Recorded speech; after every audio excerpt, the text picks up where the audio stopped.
Okay.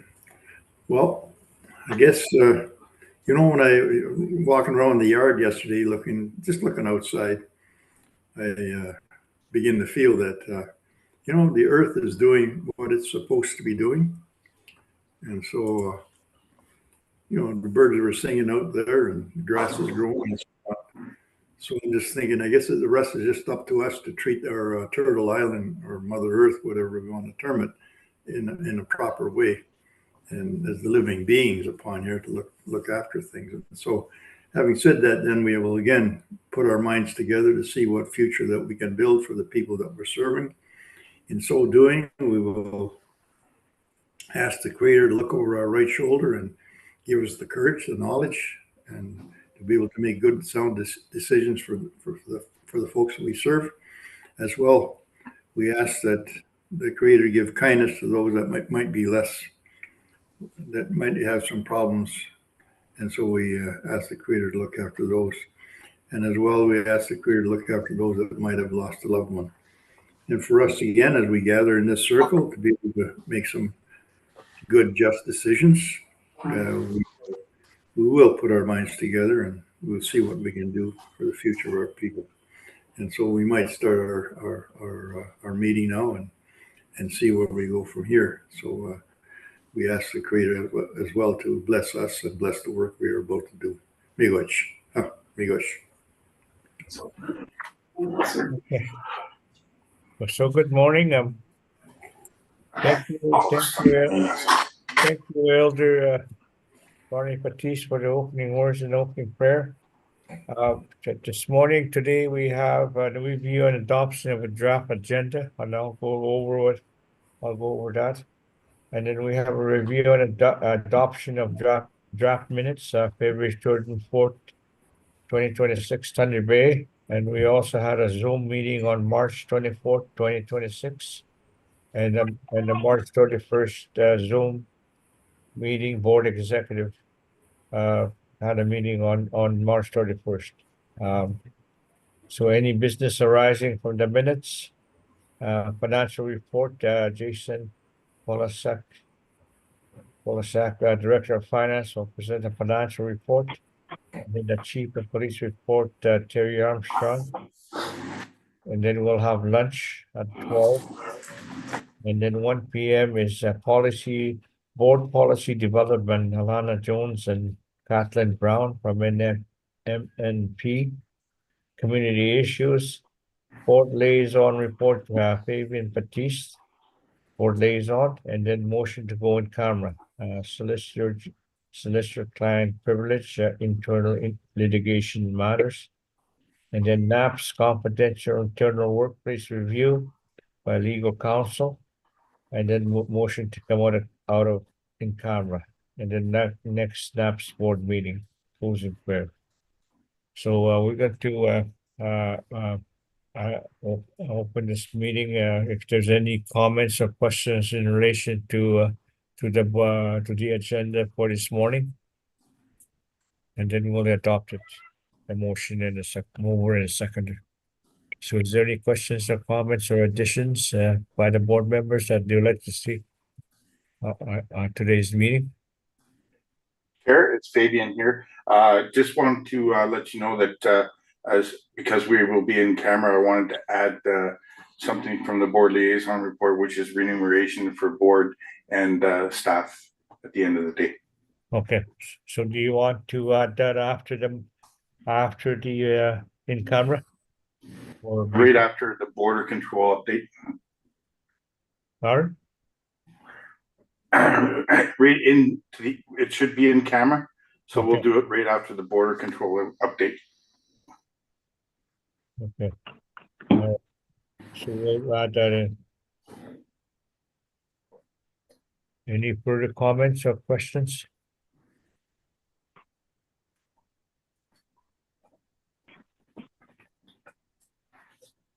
So I want to remind the board that we are live on mainstream connection. Just to let you know.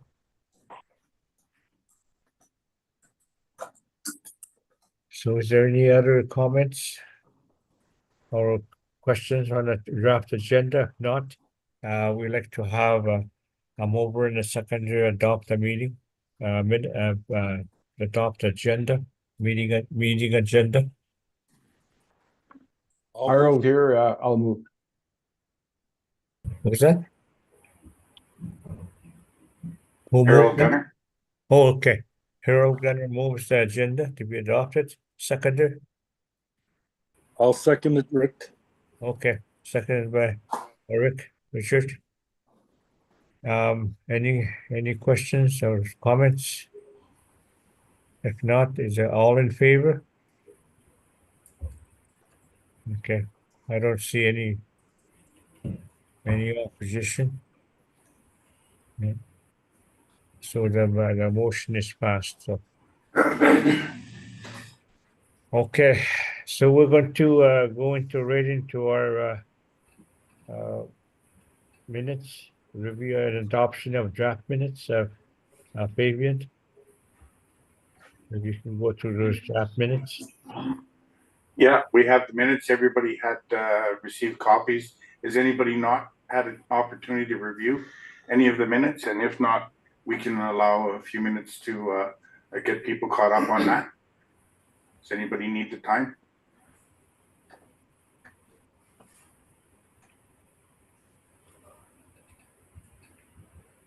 I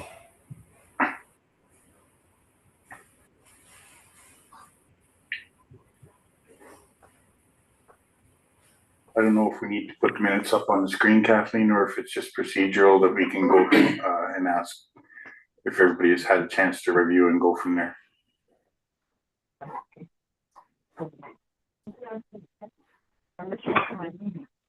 The reason why I asked about the minutes being online is because there's people who are watching, who could be watching and they haven't seen them. So you can just scroll through them quickly. Those minutes will be, the approved minutes for anybody who's in the public will be available online after the approval and on the meeting. So it'll be available tomorrow if you haven't had a chance to have a quick review, because we're going to go over this quickly. And I'm just saying this to the members of public.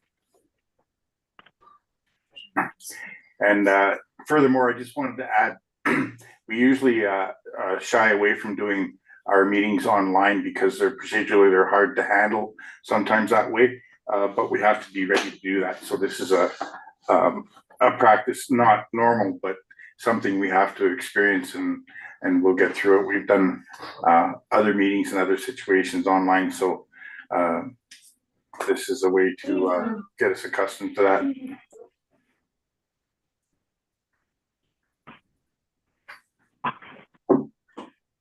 So are you going to scroll down the minutes, or? Kathleen's having issues with it.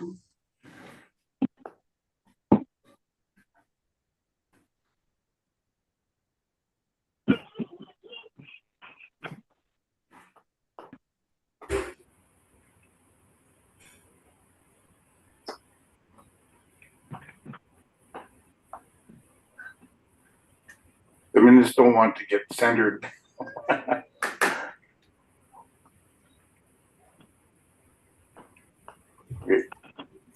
There we are, minutes from February 3rd, 4th. I don't think they're on the screen yet.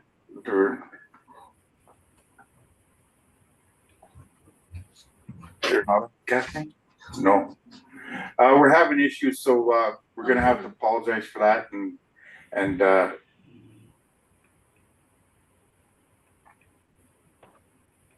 we got it. Okay, can everybody see them now? Yep. Okay, sorry. I thought we could go through them.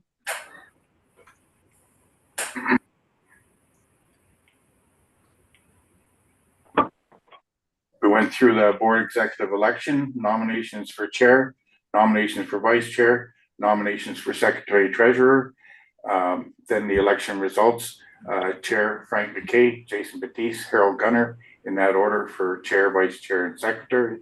A motion to destroy the ballots, we went on through that.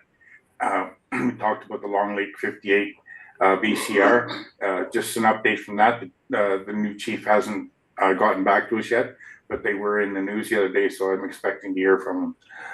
The financial report was reviewed by Jason Paulzak and approved moved by Harold and Stan. Then we went to the chief of police report. We had the remarks and going through that, and that is also available online.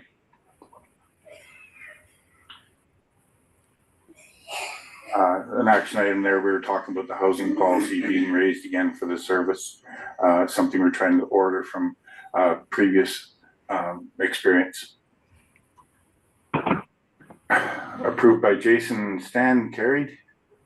Women's Council presentation was done virtual by the Women's Council. We had a good forum with them. Action item, will formalize an advisory group to monitor and support the work. Community issues, each director was allowed to talk about what is happening in their area in regards to policing, the good, the bad, and the ugly, if you want to call that. Jason, Russell, Stan, and Betty Bluecoat all put in their opinions. Again, this will all be available online.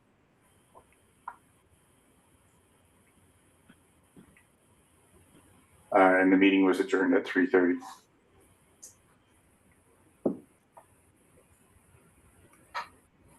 So on the 4th, we had opening prayer liaison reports. I went through my report, which is available online. The highlights of my report are in the minutes.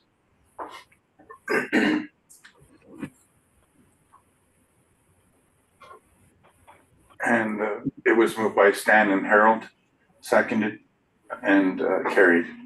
Location next board meeting, Victoria.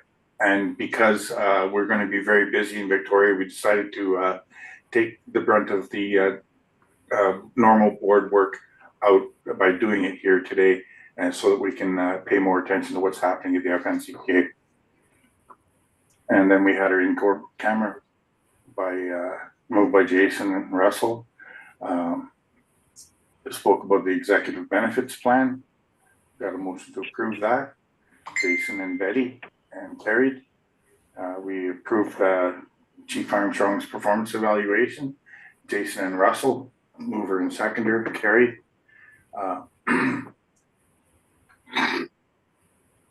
And then there was a motion about engagement with the settlement discussions with the plaintiff. The plaintiff submitted a full examination of her discovery. I believe that's in relation to Lori, right? Lori Payne. Jason Batiste moved, second Stan Beardy, and carried. Closing prayers provided by Brian Batiste Elder.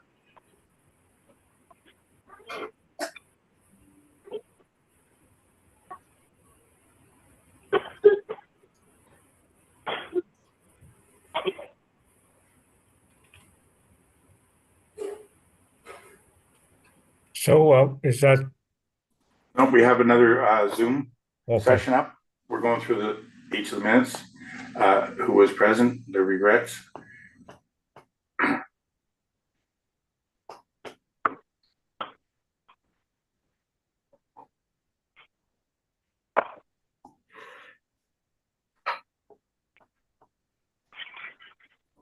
Okay, go ahead. Recorder, Kathleen, Tuesday, March 24th.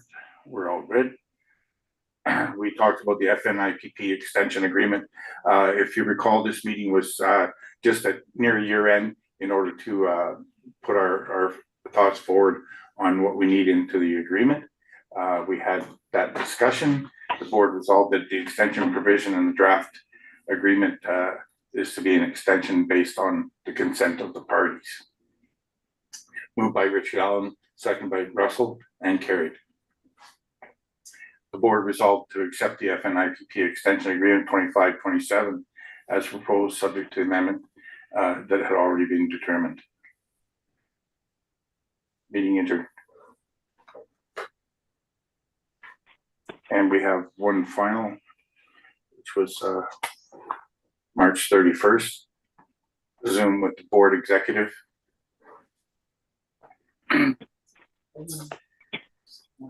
Yeah. board executive had a meeting to do some last minute arrangement for the extension of the FNIPP. We received monies from the federal government to balance out the 5248, but mostly it was about bringing in the monies and confirming that we could actually continue and keep things in line with Ontario.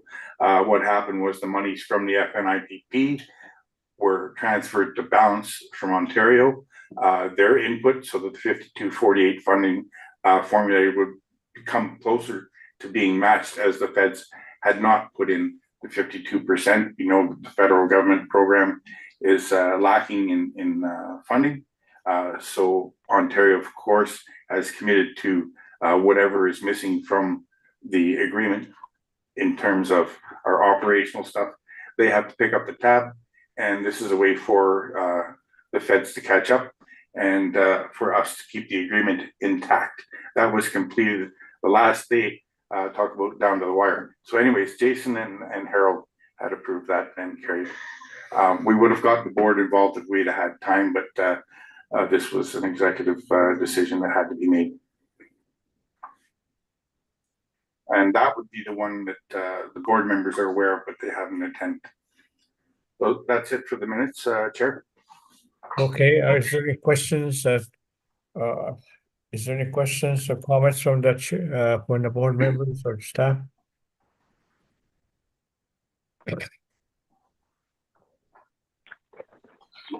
If not, okay, staff.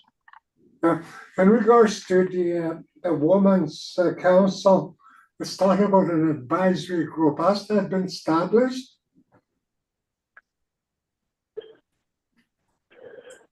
Okay, there's a question on the Women's Advisory Group. Since our meeting, we haven't had only one meeting with Anna Betty, sorry. So we haven't had any formal discussions back and forth since that meeting. This actually kind of waiting for them to come to us, because if I was kind of afraid if I go over there, then I'm going to get overwhelmed with requests from the women's group. And I was just trying to see if they had something specific they want to talk about. But if you're interested in me approaching them, I can do that.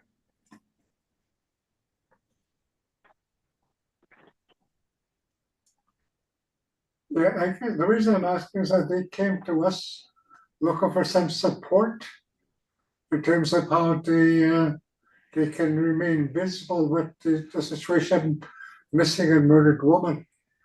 And I think we need to reach out to them to say a motion or was agreed that there should be an advisory group to work with them.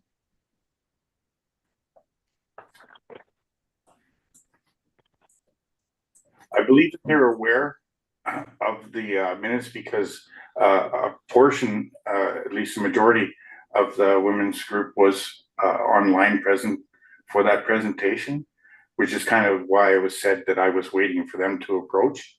Anna Betty's not shy. If she has something that she wants to bring up specifically towards the board, she doesn't hesitate to call. And I think that Mike Patawabin can confirm that. So I'm just trying not to get overwhelmed with issues from the outside. If they have something specific that they want to address, we can definitely push that forward. I'll make that attempt, Chair. Okay, thank you. Yeah, we need to clarify what response they want from the NAPS board in relation to their presentation. Okay, and I think Fabian will follow up with them to determine what type of response of support that they require. Okay. Is there any further questions with the minutes?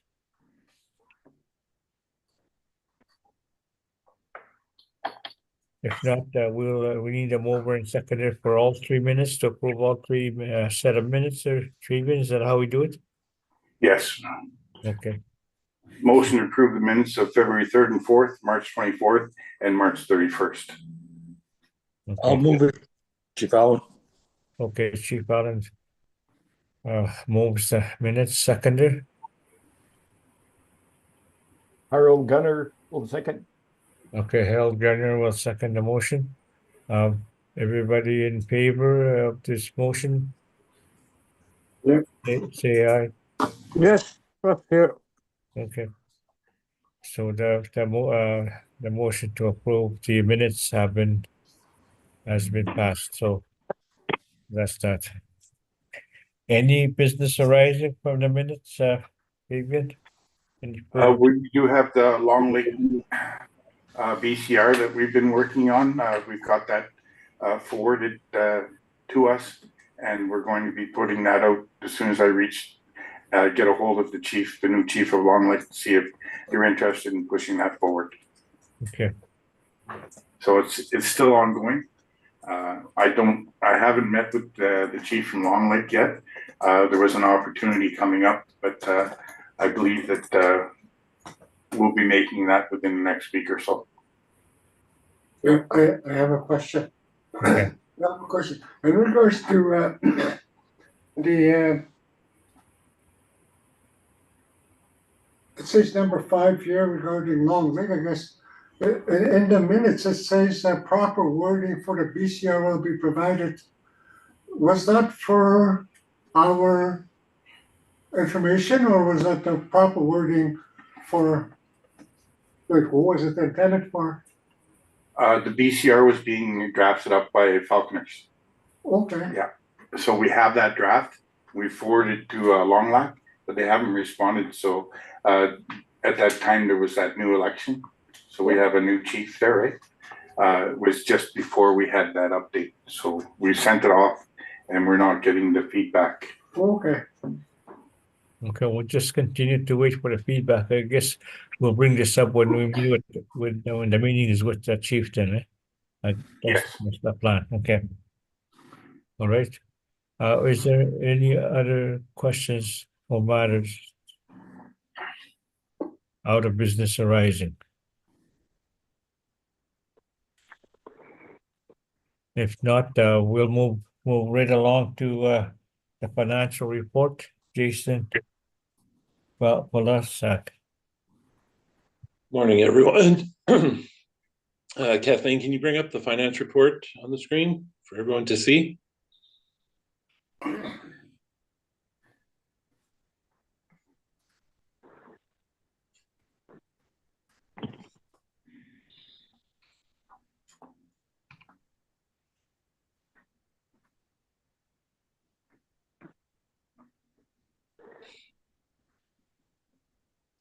Perfect.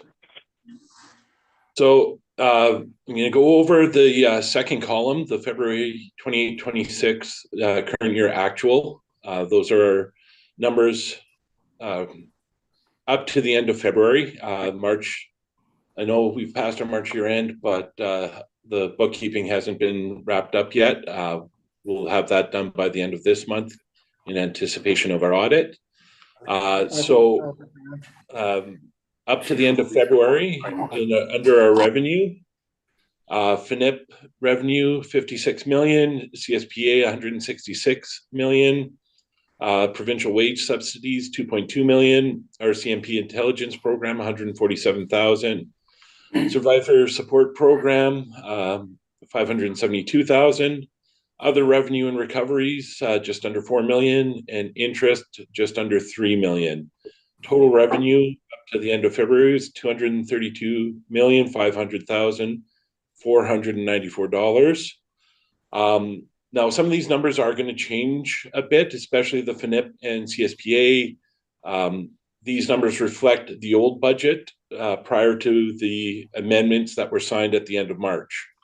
So some of this is going to be moved around just on different line items. But the revenue itself hasn't really changed much from what these numbers are, just where they're being shown. Under the expenses, salaries and benefits, officer salary 29 million, civilian salary 5.5 million, overtime 8.6 million, remote pay 0.6 million, pension plan costs, 6.5 million, and other payroll and benefits costs, 5.5 million. Total of $58,584,517. Just a note about the pension plan costs, those are over budget year to date, mostly related to some costs, additional costs for our WS members on WSIB, topping their pensions up to where they should be, as well as some retro pay, some pension costs related to retro pay for PRI and pension parity. So most of those additional costs are actually recovered in the other revenue and recoveries. So we've covered off that excess. Equipment costs, transportation equipment, 2.5 million, other equipment, 1.9 million, buildings, 9 million, firearms, 390,000, vehicle operating costs, 994,000, other vehicle costs, 294,000, and other equipment costs, 75,000, total of $15,365,083. Radio project maintenance, the radio service and bell fees, 756,000, and maintenance, 481,000. Total of 1,237,490. Scroll down a bit. Aircraft and travel.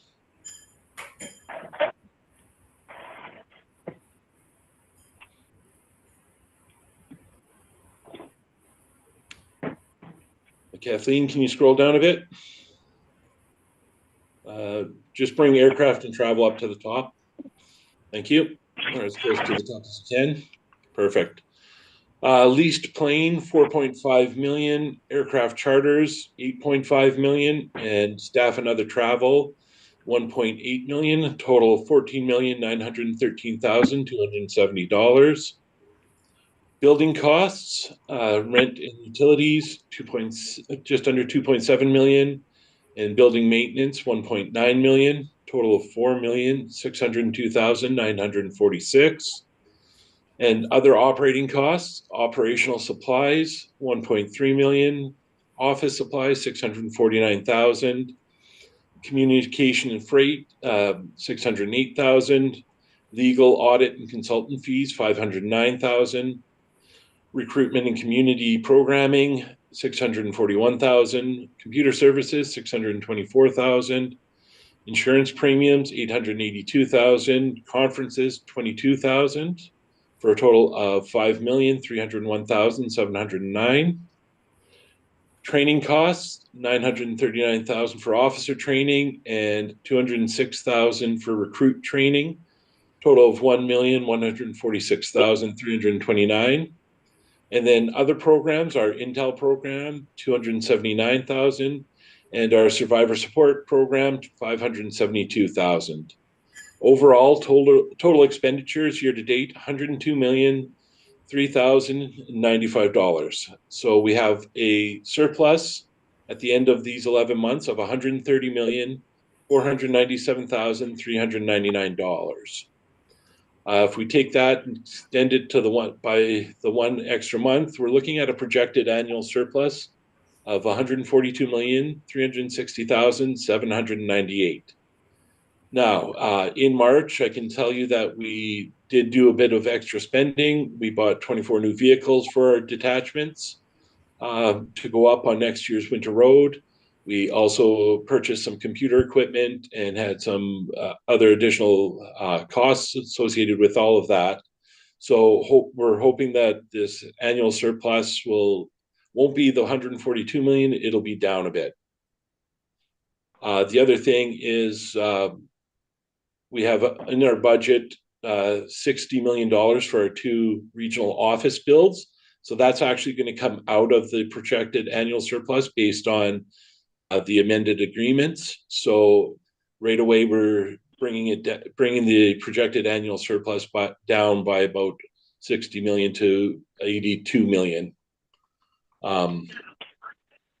As I said, in the beginning, these budgets haven't been adjusted based on the new amended agreements. This is the budget that was approved last year at this time. So the updated figures aren't actually reflected in this. I am still working on updating the annual budget for 26-27 based on the new amended agreements for FNIP and CSPA. However, the anticipated revenue under these two programs is $222.4 million. Overall, budget will increase once the new infrastructure agreement is complete with between Canada, Ontario, and ourselves. It's anticipated to be about 52 million, split between 26-27 and 27-28, and that's based on the anticipated timelines of the construction of the Sioux Lookout Regional Office and the Timmins Regional Office. Does anyone have any questions related to the finance report?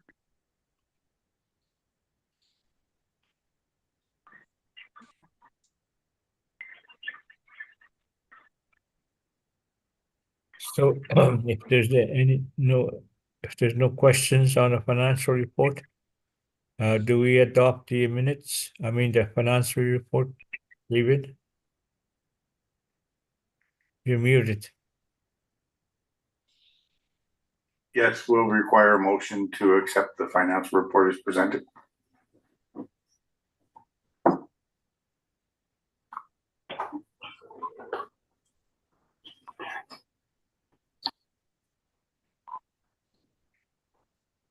Okay. So when do we anticipate the audit report, Jason, to be completed sometime this summer? It will be completed this summer. I just actually was in contact with the auditors yesterday. The audit is scheduled to begin on July 6th. They'll be in our office for a week, completing their field work, and they will need approximately 3 to 4 weeks to wrap everything up and get us the audit report. So end of July, early August, we should be ready. All right. So just no more questions.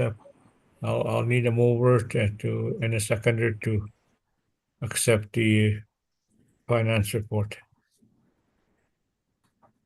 There's no question. I'll move, Frank. Okay, moved by Stan Beardy. Seconder.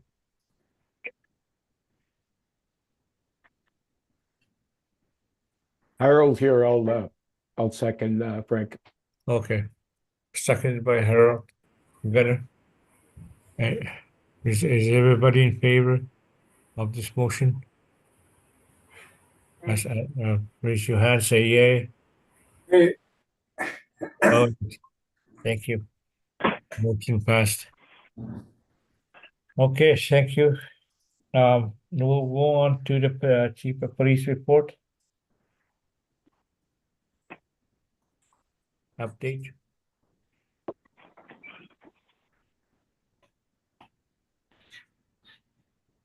Bonjour, good morning.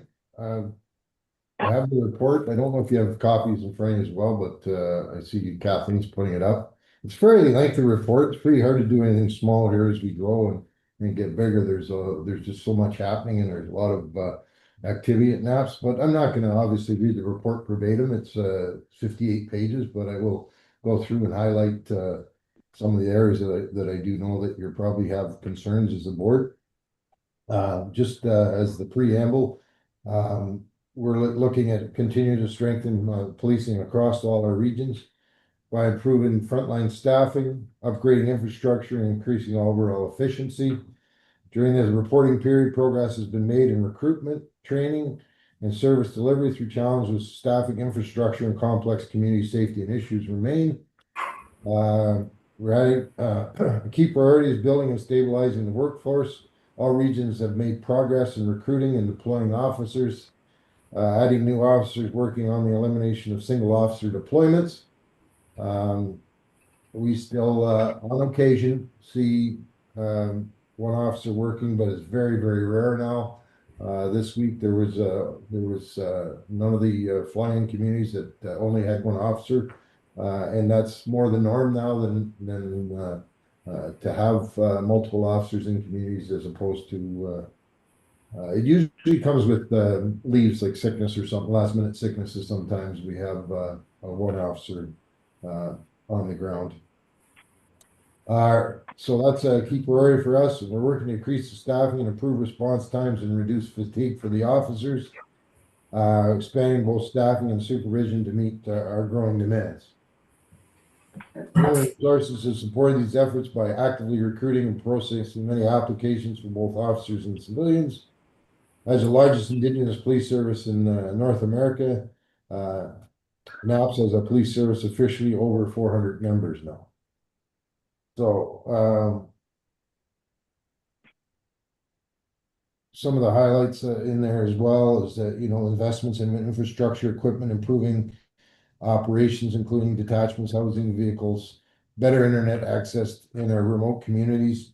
NAPS is also monitoring member health and wellness, including increased exposure to stress and psychological risks.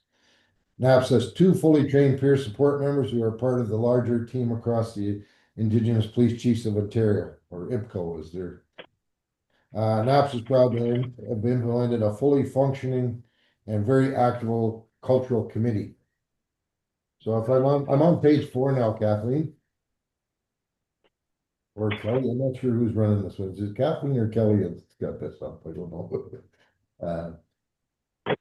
I am. Kelly's got this. Okay. So on page 4, once again, it just shows the complement, 326 total officers, and we have 74 civilians. That was as of April 20th, and I believe we've hired 1 or 2 since that. We've had a number of experienced officers coming to NAPS. I think we had 12 in our pool last week. So not only are we hiring recruits, but we're hiring experienced officers from our other services that are coming over to see, as they see NAPS as a service of choice to work for. So we're getting some good candidates in that respect, and we will continue to grow. But it's significant that we're now over 400 employees, and we have 36 officers presently on leave, and 2 civilians presently on leave out of that complement. I'm going to flip forward to page 6. And this is a human resources update from our human resources director. We had 23 jobs posted between January and March 31st, and we're talking about positions within, not recruiting of officers. 17 officer positions and 6 civilian positions. Of the posted positions, 13 positions have been filled, and working towards filling the remainder of the vacancies. We had 1 new civilian position for director advertised. We still haven't filled that yet, but that new position will be a director of IT, freedom of information, and the DEMS and records management processes. As we continue to grow, we have to look at these new positions that were in our opt-in plan to ensure that we have proper supervision and monitoring of these important areas of our policing world. So in the categories of frontline policing, we had 4 positions filled, and it notes where they were. We also had crime unit. Key detective roles were filled in Northeast region, Northwest region, and at GHQ. Intelligence unit, the drug enforcement intel role, sergeant role is still outstanding. We promoted senior gaps. We have a detective inspector acting in Northeast region. We have a civilian support PTU. We had filled 2 positions there. And our special units, we filled a constable unit in one of our special units. Experienced officers, new hires. We had a new experienced officer going to ADA, and we hired another dog handler. who's experienced, 15 years experience, and his dog's always also, Kona is also experienced. She has 3 years, she's 3 years old, just turned 3 years old. She has over 2 years policing experience already. So they're deployed to the Sioux Lookout regional headquarters. So they'll be the Northwest. Of course, we can use them throughout the service, but they're stationed in the Northwest. We now have a K9 in the Northwest, Northeast, and we're going to be advertising a position in the Central region in the near future. It'll probably take us around 18 months to get the dog picked, selected, trained, and the handler trained. So we're looking forward to that continued growth in the K9 unit. New hires, there's a list of new hires here. We had 3 resignations. They're also listed here. Career fairs and presentations on page, I'm on page 7. It lists a number of career fairs that we've gone to in respect to recruiting. And recently, as recently as last week, we went to a large career fair in Lac Seul that wouldn't be on here, and the Goodwill Hockey Tournament in Thunder Bay, the all First Nations tournament in Thunder Bay. We also put in a booth on Fort William First Nation for that. And I heard that we had some applicants, so that was good to hear. Officer applications in process. This is stated January to March. We've had 139 applications received. One applicant withdrew. We had 69. We had to defer. It says 0 hired, but that's just kind of play on the numbers in respect to if they're hired as recruits. They don't reflect in this number because we are actively hiring recruits. We've got, I think, maybe 7 or 8 in the queue right now for the next class. We of course have a class on its way, and so here it shows you 637 active applications, and out of those active applications, some were still outstanding from 2025. And what happens is the recruitment officers have to, because people apply and then they don't finish their application. They apply online, and so there's a number outstanding that they're kind of it has to be cleaned up in respect to applications that they may have gone on somewhere else and they don't call us back to let us know they're no longer wanting to be in the process. So we have to follow up with them, so things like that. So it's not a huge detriment to us at all. We just continue on with our hiring procedures. Some of the key takeaways: increase in exposure-related incidents and physical injuries, primary during arrests and interactions. High-risk encounters contribute to multiple WSIB submissions, including several no lost time exposure reports, and additional lost time injury claims occurred during Ontario Police College training. So this is, like I say, a continuation of our HR breakdown. Health and well-being, psychological health remains a priority area. 2 psychological WSIB lost time claims reported. One's a reoccurrence and one's new. We have continued to focus on early intervention and peer support and proactive mental health management. Disability and absence patterns, short-term disability, we have about 8 claims, and most return to work within the reporting period. So that process is working well. The claims go in, and we work with the members to get back to work, and work with WSB to get people back to work as quickly as safely as possible. January, February 2026, 5 additional short-term disability claims. All members returned to work, so out of those 5 short-term disabilities, all came back to work. Our long-term disability, some transitions have occurred from short-term to long-term, with several members returning to work in April. 1 civilian remains off work. NAPS response: continue emphasis on early reporting and treatment, strengthening return to work planning and accommodations, and ongoing collaboration across leadership levels. Focus on reducing injury and frequency during and while maintaining operational readiness. So our bottom line is we're rising exposure related to risks remain a concern. Our strong return to work outcomes are being maintained, and psychological injuries and high risk encounters continue to be a key pressure point for us. So it shows here in their report as well from the HR, the human resources. WSIB, we have 10 off in the Northeast, we have 8 in the Northwest and 5 in Central for a total of 23. Short-term claims, we have 0 right now, and long-term, we have 1 in the Northeast and 1 in the Northwest for a total of 2. Our health and safety update, the Health and Safety Committee has hosted our first quarterly meeting for 2026 on February 18th, with the next meeting scheduled for May 20th. We're actively following up on several initiatives and updating the committee's terms of reference, getting additional members certified in Health and Safety Committee, and ensuring we have officer representations from all the regions.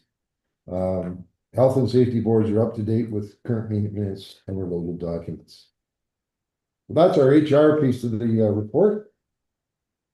I'm going to move on to the Northwest, which can be found on page 12. This report came from Acting Inspector Corey Roberts, and he states that Northwest Region placed large focus on adequate policing levels, assisting with recruiting and recruitment placement, and smooth transition days. With the collaboration of Northwest Regional Command Staff and Knox Neal, we were able to welcome all recruits and place them where we need the most. So we had a number of recruits, 13 recruits graduate from Ontario Police College. At a badge ceremony, 13 went to Northwest. 12 went to Northwest. And emerging concerns, Northwest Region considers to have issues with combating drug trafficking. And Northwest Region will continue to work with drug enforcement units to assist with gathering intelligence and arrest charge traffickers in the NAPS communities. When we get into the drug portion or the crime portion, you'll see just how much drug there's been a lot of drug work being done out there, and but it continues to be a priority and obviously a concern for communities. But there's also a lot of work being done in that respect. So the Northwest Regional Complement, 12 communities with the tribal councils of Independent Bend, Independent First Nations Alliance, Kiwetinook, and Wendigo First Nations councils. Northwest Region now has a complement of 95 officers, 1 inspector, 1 staff, 11 constables, 11 sergeants and 82 constables. So just on page 13, it kind of breaks down the clusters. I won't go into that specifically. We'll flip to page 14. Again, you can see the community allotments and the shortages.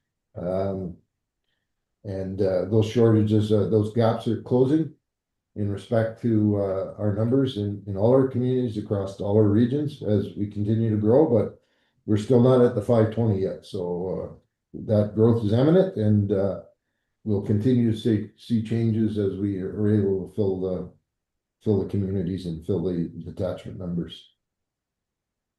Community safety within that region, there's a number of programs conducted. Winter road initiatives, snowmobile and winter roads surrounding Sandy Lake. The initiative was placed to help prevent drinking and driving, drug trafficking, assist with with broken down vehicles. They specify a number of community visits and school visits with youth engagement on page 15 of the report. Regional major incidents, we're flipping over to page 16. You can see the calls for service for the different locations in respect to the regional numbers at close to 3,000 for that short period of time. They also on page 17, there's an update on the fleet status with a total of 40 vehicles in the and it specifies where the vehicles are at, but with a total of 40 for the region. Community visits on page 18 of the Northwest report. It speaks of some of the community visits And their upcoming initiatives, which the Northwest Region continue to ensure that no officers are working alone in the community, attending community events, and maintain a positive work environment for officers to assist with officer retention. Flipping over to page 19, we get into the Central Region report. And you'll see from Inspector Mike Cece authored this report, and he speaks about their key priorities, region. And of course, much like Northwest Region, you know, officer safety is important, health and well-being, drugs continue to be an issue in all our communities. And in his key highlights, he addresses the previous report. The new detachments have been secured for construction in Casablanca and Araland First Nation, making an important step forward in strengthening police infrastructure in these communities. The development of these facilities is expected to significantly improve the operational efficiency by providing officers with modern, purpose-built spaces that better support day-to-day policing activities. So Araland and Casablanca getting new detachments, and I think with the continued talks around the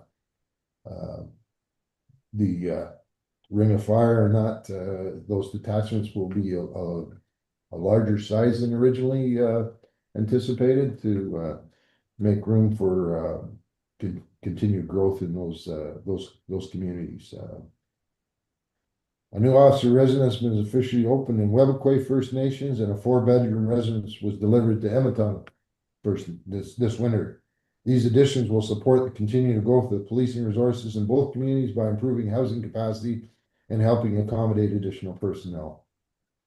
So obviously, some of our detachment areas that don't have that didn't come with, that aren't the newer ones that came with accommodations. We're running out of accommodations in as we grow. So until we cycle through our building a couple every year and get to those communities that we still want to ensure that they get the policing and the safety. So we have a number of bills being made, and I know this has been brought up in the past, but the Webequie one is now open, a 4-bedroom residence. And like you say, we deliver one to Emeton this winter for the Central Region. So as they start growing at the seams there, bursting at the seams, we're moving ahead with temporary housing or housing that will accommodate the officers and ensure that those communities aren't left out as far as the growth goes. Emerging concerns, drug and alcohol abuse continue to pose significant challenges to public safety and policing, as they often lead to increased rates of crime, impaired judgment, and unpredictable behavior. So law enforcement officers frequently encounter situations involving substance use, from impaired driving and public disturbances to more serious offenses, such as assaults and thefts. These incidents constrain police resources and increase risk for both officers and the public, especially when individuals are in crisis or experience addiction-related health issues. Policing alone cannot fully address the root cause of the substance abuse, which is often tied to mental health and with the difficulty in assessing treatment. So this next part breaks down on page 20, regional complement. As far as Airline cluster, the Emeton cluster, and the Casablanca cluster, specifies 2 sergeants in Airland, 16 constables for that cluster, which includes Airline, Mountain Falls, Webequie, and the Emeton cluster, 2 sergeants, 14 constables, which includes Emeton, Nimibic, and Niskandiga, and the Casablanca Lake cluster complement, 2 uniformed sergeants and 14 constables. So that's Casablanca, Kingfisher Lake, and Wanana Lake. And he goes on to, Inspector CC goes on to break down who's in each of those clusters, but I won't go over that because it would be a very lengthy process, and then you can see it here in the report. Community safety and engagement for the Central Region. they've done a number of community service outreaches. He actually specifies they conducted 679 community service occurrence reports that equates to approximately 17 community service events each day within the region. So they're actively doing community engagement. Regional major incidents, Edmonton homicide investigation, detachment issues. Aroland new detachment confirmed, Martin Falls new detachment opened in 2024. Wemquig of the modular style detachment was in good shape but requires replacement in coming years. Edmonton new detachment undersized for the complement, but staff house added. So like I say, we just built that Edmonton detachment maybe within the last 10 years, but it didn't include enough housing for the places for them to stay, so that went up on the Winter Road. Nescanega new detachment and it's in great working order.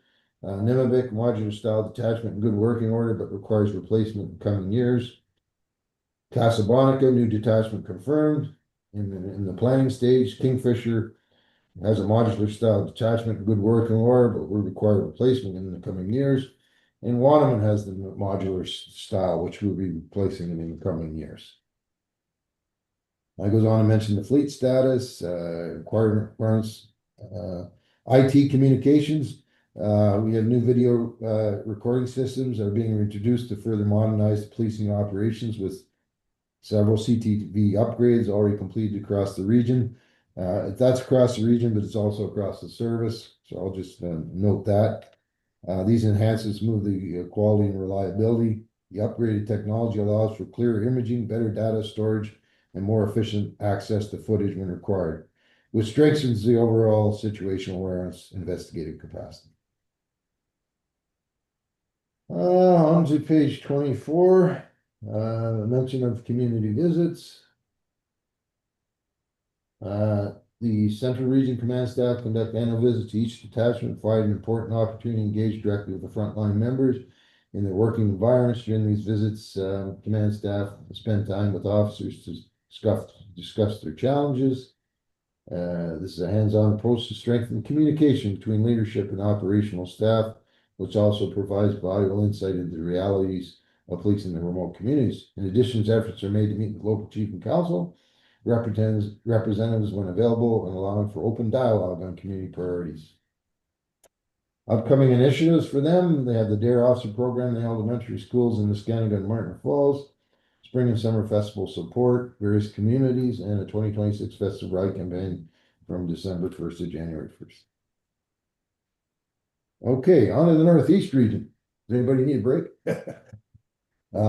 Yep, we'll break right after your lunch. I mean, right after your report there. Okay, sounds good. Yeah.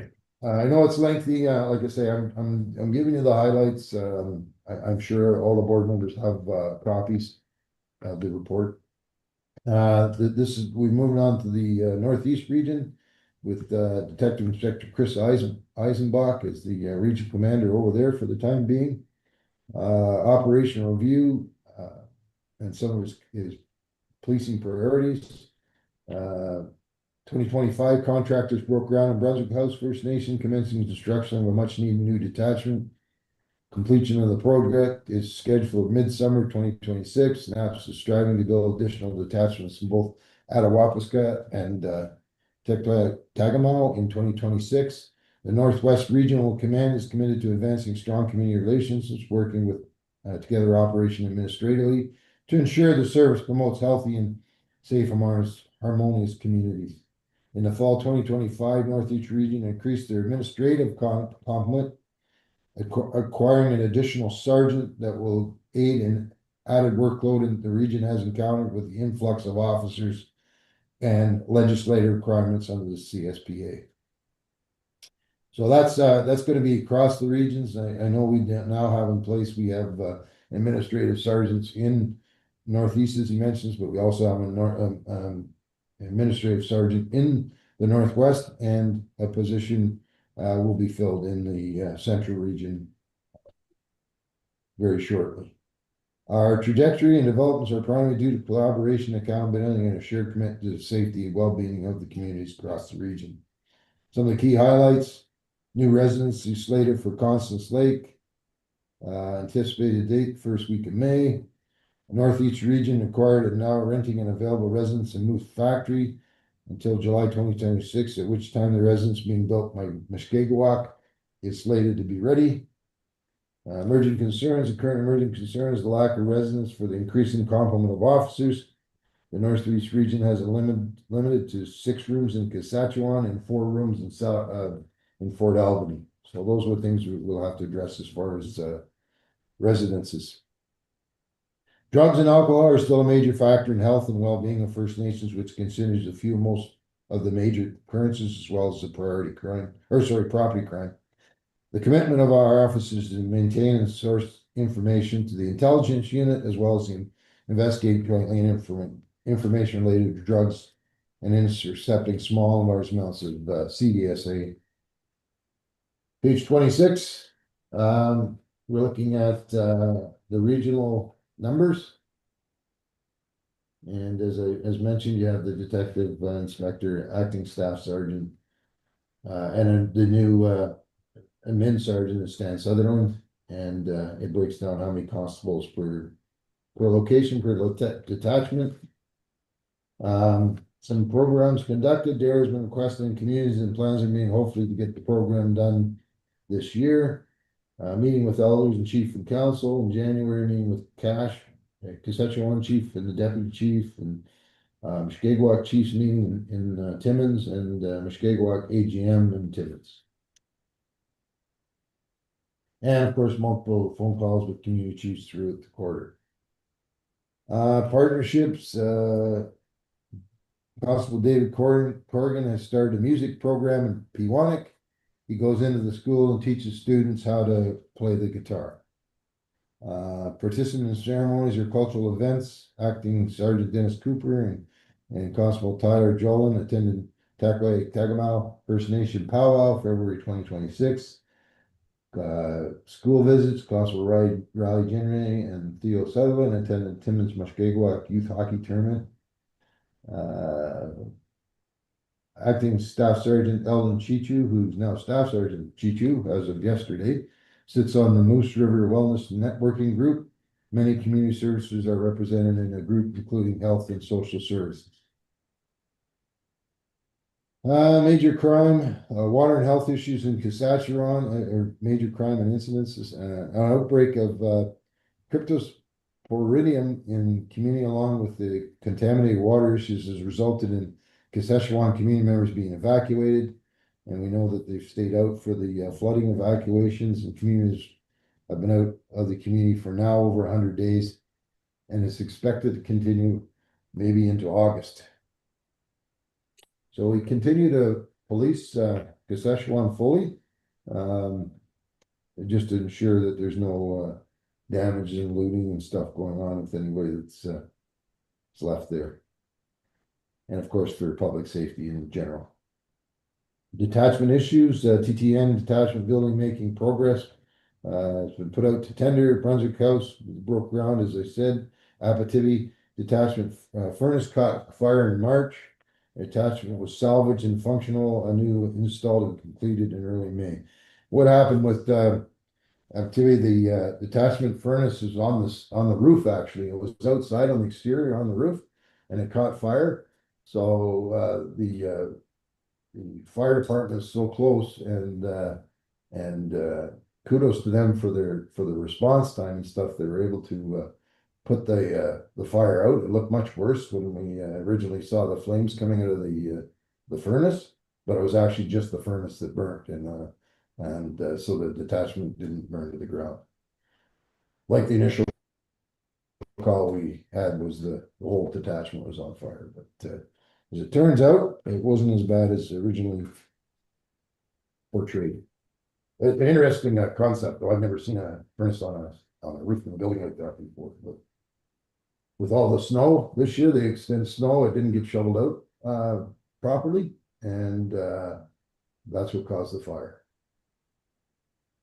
Fleet status breaks down where all the fleet is for the on page 28 for the Northeast region. Won't go into that. We skip to page 20, the statistics for the region.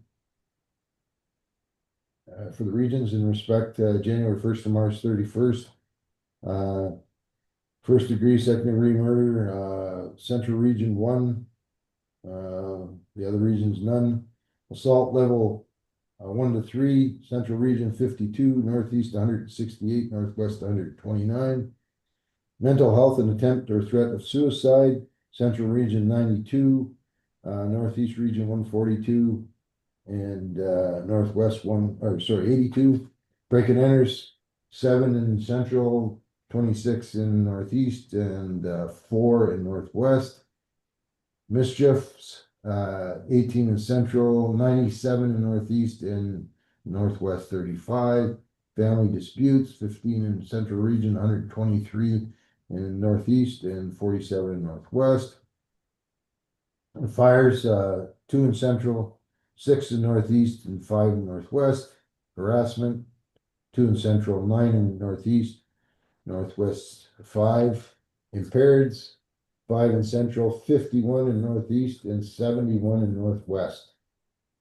Liquor License and Control Act 24 in Central, 47 in Northeast, and 96 in Northwest. Central Region Person Property Wellbeing Checks, Focus Patrols 770 in Central, 121 in Northeast, and 91 in Northwest. Sexual Assaults 3 in Central, 14 in Northeast, 12 in Northwest.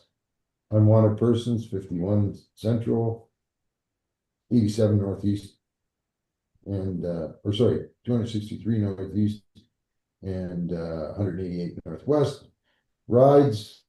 We did 60 in Central, 87 in Northeast, and 42 in Northwest. Sudden deaths, we had 6 in Central, 1 in Northeast, and 2 in Northwest. So this is for that January-March period, so 3 months. 290, close to 3,000 calls in Central, close to 3,500 in Northeast, and close to 3 in Northwest, for a total of 9,179 calls. Professional Standards Report. This is from November to April. The last Professional Standards Report was November 17th, so they just carried on from there. There's one outstanding Chiefs investigation on the go. Professional Standards has received 21 new matters of various complaint types, which are reported, reviewed, and in various stages. So we're looking at page 31. You can see that there's during this time there's been 8 Chiefs investigations, 5 LECA complaints, 6 public inquiries, 1 special constable complaint, and 1 inspector of policing service complaint. And complaints received by NAPS region, it breaks it down. Northeast there's 17, Northwest 2, and Central 2. On page 32, they go on to talk from the professional standards. LECA was notified of 3 incidents. NAPS PSB is required to notify LECA in certain circumstances. For instance, if a member of the public witnessed or was impacted by an incident which could constitute misconduct. LECA chose to retain 2 of 3 incidents that were notified about. LECA has retained 3 investigations since NAPS opted in and CSPA all remain ongoing by LECA. So in the year and a half we've been in the act, they've got 3 complaints, and LECA still hasn't finished anything. There is 1 Chiefs investigation outstanding from 2025. Once again, complaints closed, page 32, and it just shows you 5, there was 5 LECA complaints closed, sorry, kind of contradicts the information up above. Oh, 3 retained, okay. So, yeah, 6 public notices they were all closed, 2 files drawn at Chiefs investigations, 1 lost jurisdiction, 1 file unsubstantiated, and 6 files were substantiated. So 364 total hours removed from members' banks. So that just means that the penalties that are often received for misconduct can be the punitive piece of it is hours, they're deducted hours. So that's the numbers that have been since this report, number of hours that we've been. And it could vary from like, depending on the severity of the misconduct, 20 hours, 40 hours, 60, 80. But depending on what or how many conduct investigations that somebody's involved with. We're on to the crime unit report, and this has been provided by Detective Sergeant Lazio. And some of the policing priorities, crime unit has recently transitioned to an 8-6 schedule, provide members with well-deserved time off. In addition, the unit has implemented a 7-day on-call rotation. They continue to use a crime unit support program, a CUSP as they call it, to just to mentor more people into crime. The crime unit will be posting additional detective constable positions to help to address regional staffing shortages, in addition to support major case management coordinator and a full-time MCM administrator. Some of the emerging concerns is the growth in call volume and continued shortages. Once again, we are building the crime unit, but there's a tendency to be quite a movement in and out of there, with officers taking as we grow, applying for other positions, and having been successful in moving out of the crime unit. So it leaves some holes, which we again have to fill, and we're actively working on making sure that our crime units are up to strength.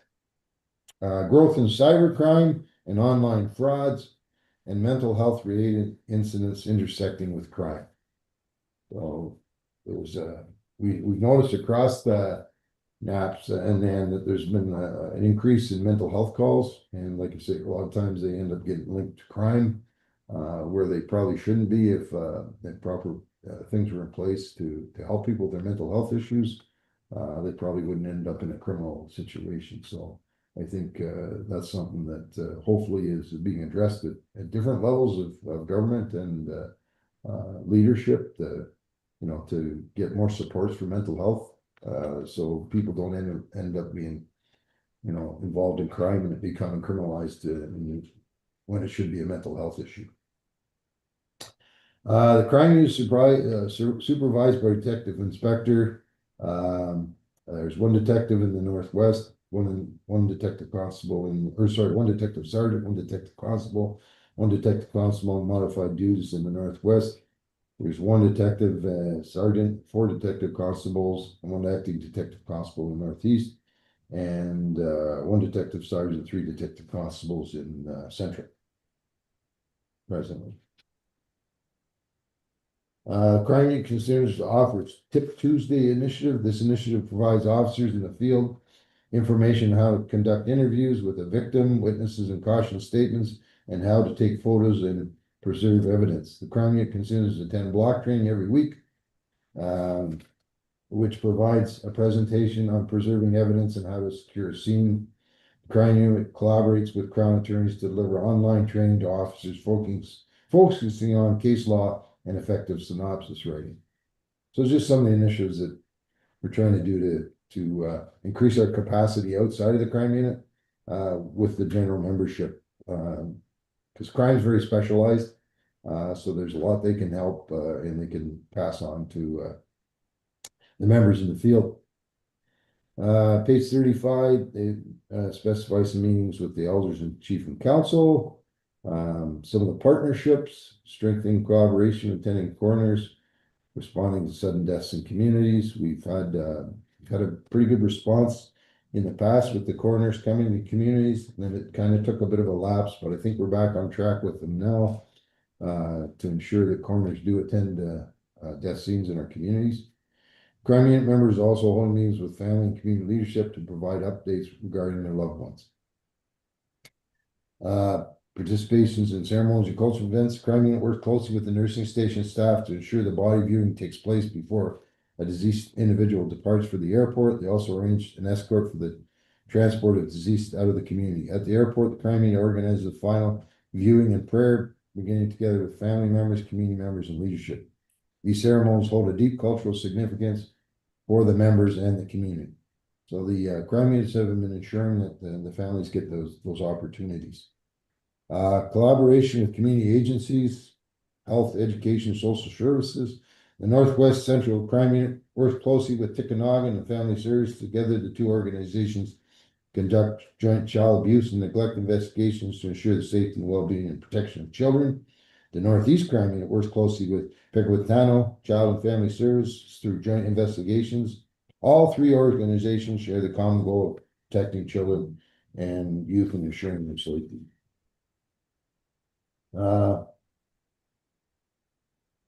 Infrastructure and equipment attachment status issue. The Northwest Crime Unit building is currently undergoing construction as part of the significant facility upgrade. So there's going to be a new crime unit section, obviously, in the new Sioux Lookout detachment, or sorry, new Sioux Lookout headquarters at the airport. Once operation, the upgraded space will provide each member with individual office accommodations to support productivity and confidentiality. The facility also introduced new design interviewing rooms, including a dedicated soft interview room intended for victim-sensitive interactions. These enhancements are expected to improve both investigative and process and overall support provided to victims. The Northeast Crime Unit has recently created from its headquarters in Cochrane to a new office in Timmins.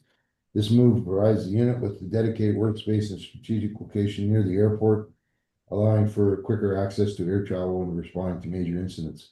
As a result, response times are expected to improve significantly. The relocation has also increased interest among officers applying to crime unit, as the new Timmins location offers greater convenience and accessibility. Of course, once the Timmins headquarters built, the crime unit from there will then move to the Timmins headquarters. And they mentioned their fleet status, which I won't touch on.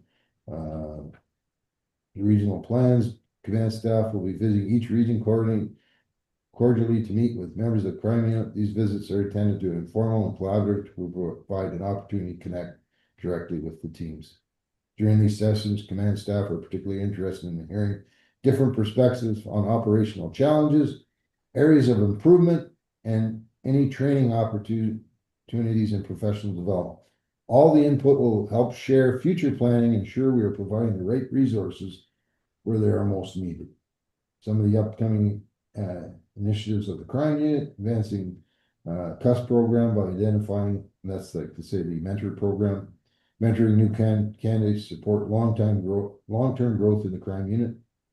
Emphasis will be on building capacity, strengthening investigative competencies, and preparing for personnel for specialized roles.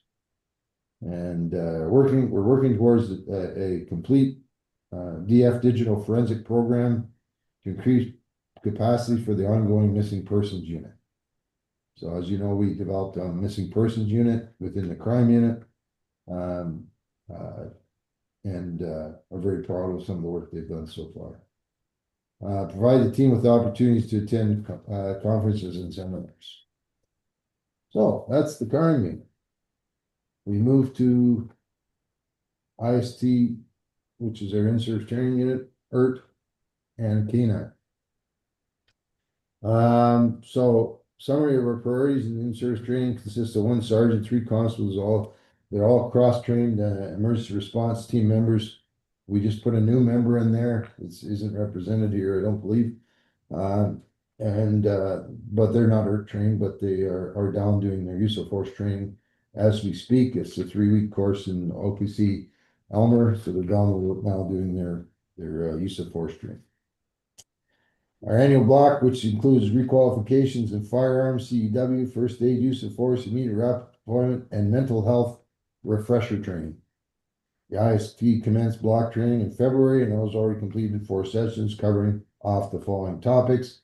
And like I say, this was end of March, so obviously we've done more than 4 sessions this year to date. April and now being in the first week of May, we have block. Use of force refresher, defensive tacticals, practical scenarios, controlled energy weapon requalifications, so that's your taser, first aid, CPR, IRD lecture and practical scenarios, firearms requalifications, cultural awareness training, criminal investigation presentations, and mental health crisis training and practical scenarios. So that's your block training. Those are the areas that are covered. And it meets not only the needs of the membership in upgrading annually, but also meets the legislation in respect to the mandatory programs that you have to do annually within the Act, the Community Safety and Policing Act. Key highlights, March 26th, as I mentioned, a new member, Alex Gennaro, was successfully candidate for the advertisement for the position. And he's the one I just mentioned was down in police college doing his use of force training. Nishnawbe Police Service continues to partner with Axon for a key highlight for the in-service training being incorporating virtual reality in the 2026. So this year we did away with all the old simulator stuff. We moved into a new era, if you will, in respect to our training. We have virtual reality now downstairs. We got rid of all the old equipment and got in the most up-to-date new equipment on virtual reality training, which complements all this other training that I spoke about.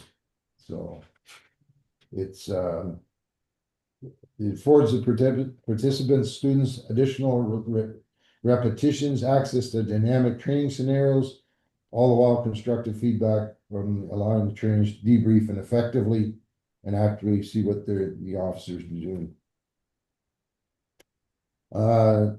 Goes to the unit complement on page 39 and community safety engagement outreach programs there as well. Post OPC training with recruits, annual block training, frontline supervisor course, criminal investigation techniques course, recruit badge ceremonies, and Constable Dan Birch and Beck's 7 weeks of training. So this is some of the other training they did during that time.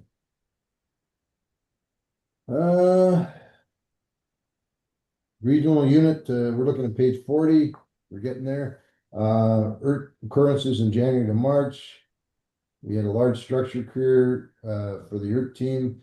3 surveillance details, 1 search and rescue occurrence, 4 weapons calls, 5 canine back on call for service, 10 containment calls, 14 search warrants executed, 2 quick reaction deployment occurrences, 2 evidence searches, and 1 high risk takedown. Canine occurrences in the last 3 months, 4 missing persons, 3 containment, 3 firearms calls, 2 barricaded mental health calls, 2 evidence searches, 2 canine tracks, and 1 community visit. And I think as of last week, the canine's done a 2nd community. Was part of that trade show or that career fair over at Lac Seul. Again, the fleet status, we won't go through that. So they're talking about some equipment deficiencies and CSPA requirements in response to IRD deployments, breaching tools. Some of the houses are becoming somewhat fortified on the inside. It's hard to get into them. So the old ram that you see used is probably going to have to be replaced by something more technical in order to get into some houses when we're doing search warrants. So that's what it's speaking to in the requirements here. So the other thing we're looking at is one-on-one carbine officer for the shift. So that's your C8s, which are locked in the vehicles. So we're looking at that one-on-one, so increasing that piece of the equipment for the officers. On page 42, we look at the intelligence unit, and it's during the first quarter of 2026, intelligence unit events, key operational priorities focused on border safety, drug enforcement, and community protection. Significant progress was achieved through purchase of spectrometer technology, across 8 policing communities, and the acquisition of automatic license plate readers, or LAPRs we call them, systems to strengthen investigative capacity. So yeah, so these spectrometers, they can tell what kind of drug you have. We purchased a number of those. We're trying them out in some of the communities. Basically, the drug can even be in the baggie and set it on the machine and it'll tell you what it is. So we've deployed some of them already, I believe, or are in the midst of it right now. These spectrometers, just to increase our, our capacity of drug detection and identification in our communities. And the automatic license plate readers we're putting on some of the road access communities. So it reads the plates of people going in and out. So if you have a lot of movement of people you don't know, then going in back and forth, it records the plates. Also, it's a deterrent to people that aren't from the community if they know that they're being monitored coming in and out. So there's some of the communities that we've worked collaboratively with in order to put these ALPRs in place. And that's the intelligence unit that's working on that. So it's all about disruption of drugs in the communities and making them safer in that respect. So we're looking whatever types of technology we can use, along with our just our good hard work of the officers and their investigative techniques to ensure that we're best disrupting the drugs coming in and out of communities. In parallel, the unit enhances its impact through strategic partnerships and community engagement, improving intelligence sharing, disrupting drug trafficking networks, and supporting vulnerable communities. The deployment of an X-ray screening system at the major Canadian Post facility in southern region serves as both a deterrent and effective tool in intercepting controlled substances destined for coastal communities. So we partnered with Canada Post quite some time ago, and we had purchased X-ray screening devices. They didn't have them, so we purchased them and have implemented them into their systems so that they can screen using our because we're obviously not going to be at their ports as far as the post office, and so it's just another way of us disrupting the drugs getting into the communities by us giving them the tools to check packages going north before they go north. So we've had a pretty good relationship with that. These combined efforts reinforce a commitment to intelligence-led policing, officer safety, and long-term community well-being. The operational priorities for the intelligence unit, they success, as I mentioned, these 10 spectrometer units to be designated to select police communities. The spectrometers enable officers to rapidly identify unknown substances, analyze materials without removing them from the packaging, which is important because you don't want to be touching some of these drugs, compare results against established chemical databases, and detect illicit substances such as fentanyl, cocaine, and methamphetamines. So these 10 that we purchased, we have high expectations. It's gonna enhance our disruption of the drugs going into communities. Operational benefits of the introduction of technology: improved officer safety, rapid on-site identification, enhanced intelligence gathering, stronger evidentiary support, and supply chain disruption. I'm on page 43, if you're looking for where I'm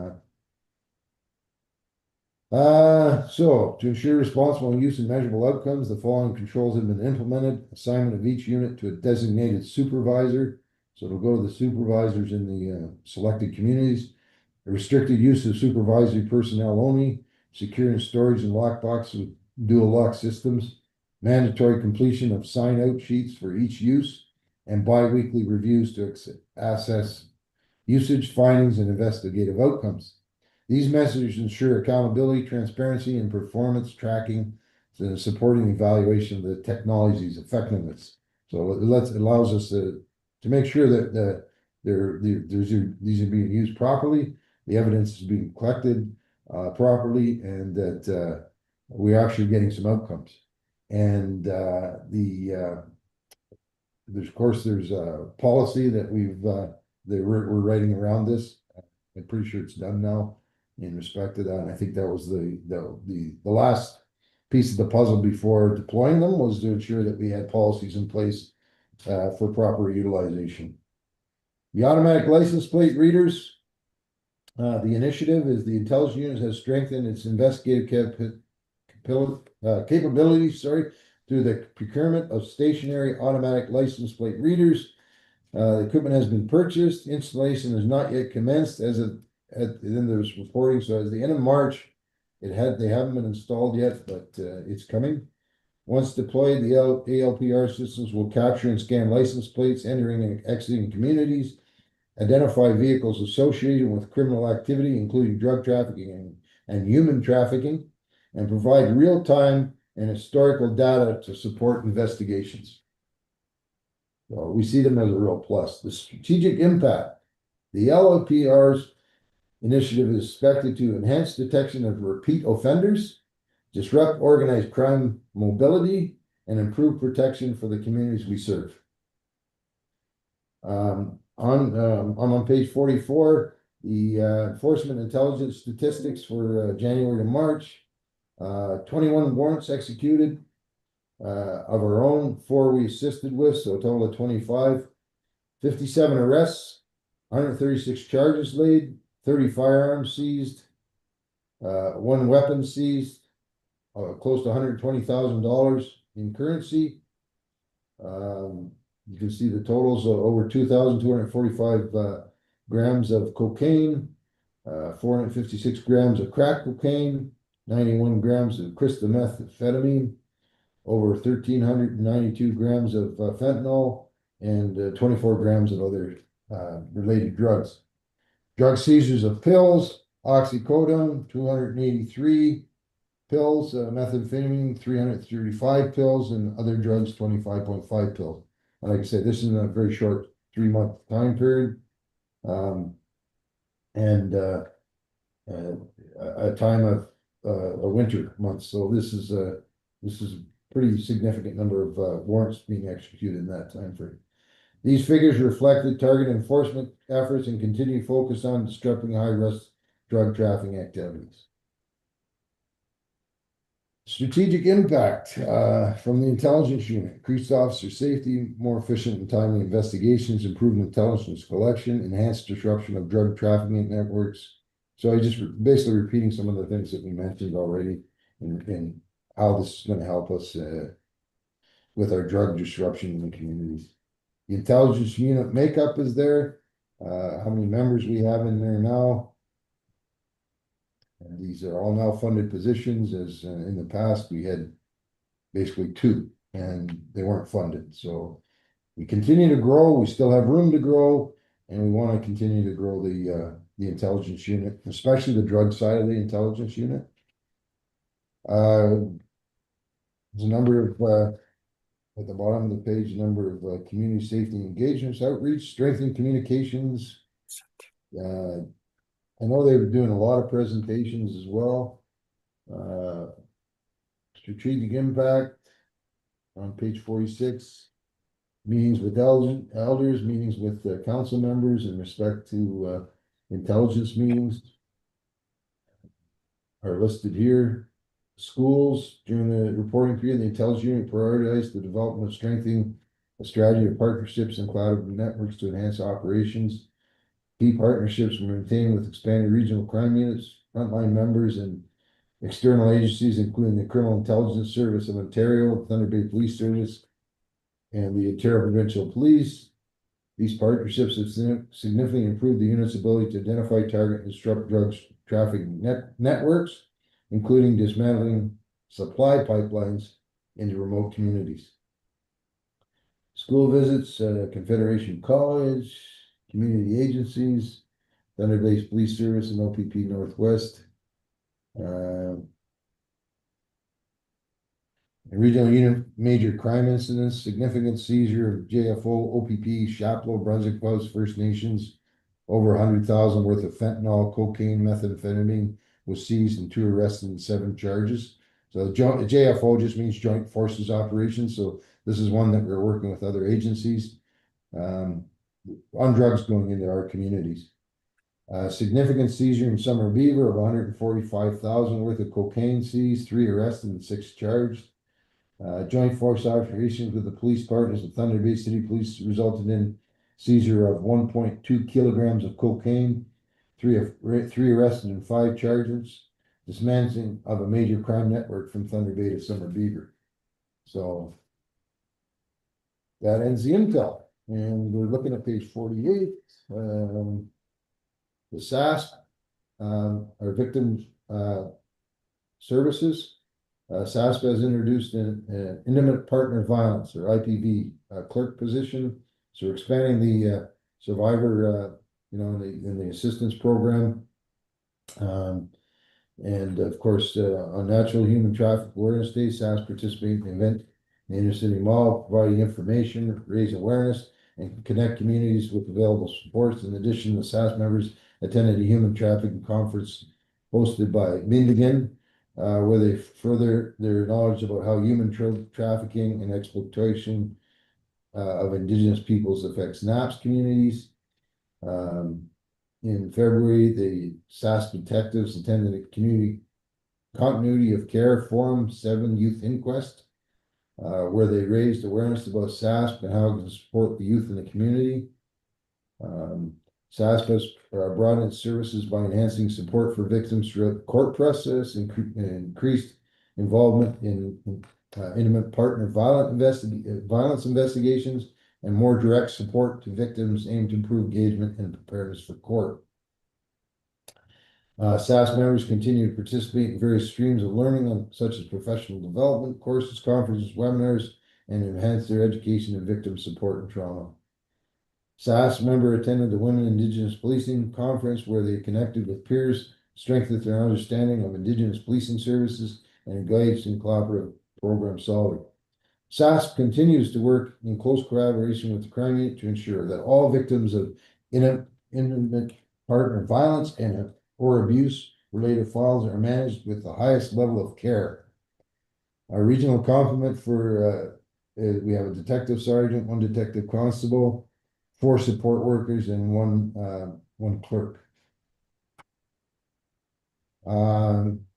Met with elders, community meetings and events, meeting in human trafficking as mentioned, Matawa Communities Meeting, Human Trafficking Coalition event, partnerships, Thunder Bay Regional Food Distribution Association, Crisis and Trauma and Resource Institute, Thunder Bay District Health Unit, and a Canadian Addiction Treatment Center. Participation in ceremonies or cultural events. SAPS members is a part of NAPS Cultural Committee to promote cultural teachings and practice among the service. That SAPS is participating to multiple upcoming cultural events. School visits. SAPS currently working on creating resources and connecting with communities to provide education and awareness to community youth in partnership with Health Unit. SASP workers train and facilitate our programs with focus on healthy relationships directed to the youth. Health and education. SAS has formed connections with victim witness assistance programs, or VWAP, to better serve individuals within the court process. The collaboration aims to ensure that a service provider from either program will be able to provide a person with support when a victim is called to testify. SAS continues to be engaged in most of all the major incidents and provides support to victims and survivors, in each case assigned to a wide variety of resources. Upcoming initiatives. SAS continues to develop new literature and resources for the communities and clients they serve. Brochures and resource pamphlets are currently being updated to accompany the rollout of SAS website, which will serve as a central hub where individuals can access information, self-refer for support, and stay informed about upcoming SASP initiatives. Page 51. We're talking about information technology. And we did an operational overview of brief overview of the key activities. Video surveillance systems, projects and attachments. We're putting in new video surveillance. We got to stay, ahead of the technology, so we're working on that. Refresh of critical server infrastructure, video surveillance completed. All detachments are in the original project. 2 attachments remain that were out of scope of the original project. So server infrastructure load assessment begun to build an upgrade plan. Costs are increasing, emerging concerns, costs of increasing hardware due to global events. It's hard to get around that. Regional plans, summer travel cleanup and detachment cables, detachment network room and equipment upgrades, digital intercoms, including video and integration with Microsoft Teams, and Starlink hardware upgrades to newer models, and corporate Wi-Fi connections. The infrastructure report, this comes from Ralph Delarue, our facilities consultant, and the dashboard summary, he's got color coded here, but I don't see a bunch of colors, but we'll talk about, there's a number of residential installations going in, new detachment development.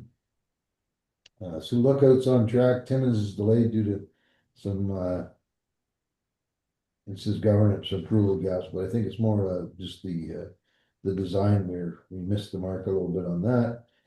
Community detachment, MIC progress, several projects on schedule, contractor performance on certain non-compliance issues. Obviously, every time a building's bad, our people go through and look for deficiencies and let the contractor know what they are, and the contractor should come good on what the deficiencies are. If not, then it becomes a court procedure.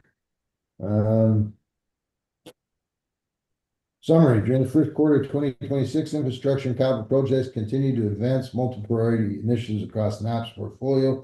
We have a primary focus on residential deployments, detachment development, and system-wide lifecycle upgrades. Sorry. While several projects remain on schedule, progress across several communities continues to be impacted by external dependencies, including community-led site preparation, contractor performance issues, and gaps in project governance and communication. Active residential installations. North Spirit Lake installation remains pending. The man is yet to allocate the suitable lot. Summer Beaver, the residence is complete. However, the building has not yet been relocated to its intended site. Fort Hope project remains in pre-installation phase. Fort Severn, Webequay, Wanneman, and Muskrat newly constructed residences are complete. Installation of condensing units is scheduled for the spring of this year, and to finalize the HVAC systems. Constant Slate residence delivery and installation are pending. Scheduling is currently being coordinated. And Detachment Office of Development, Sioux Lookout Regional Office construction is progressing on schedule with no significant risks identified. The Timmins Regional Office projects is currently delayed due to lack of clarity regarding preliminary drawings for space analysis have been received, however, revisions are required.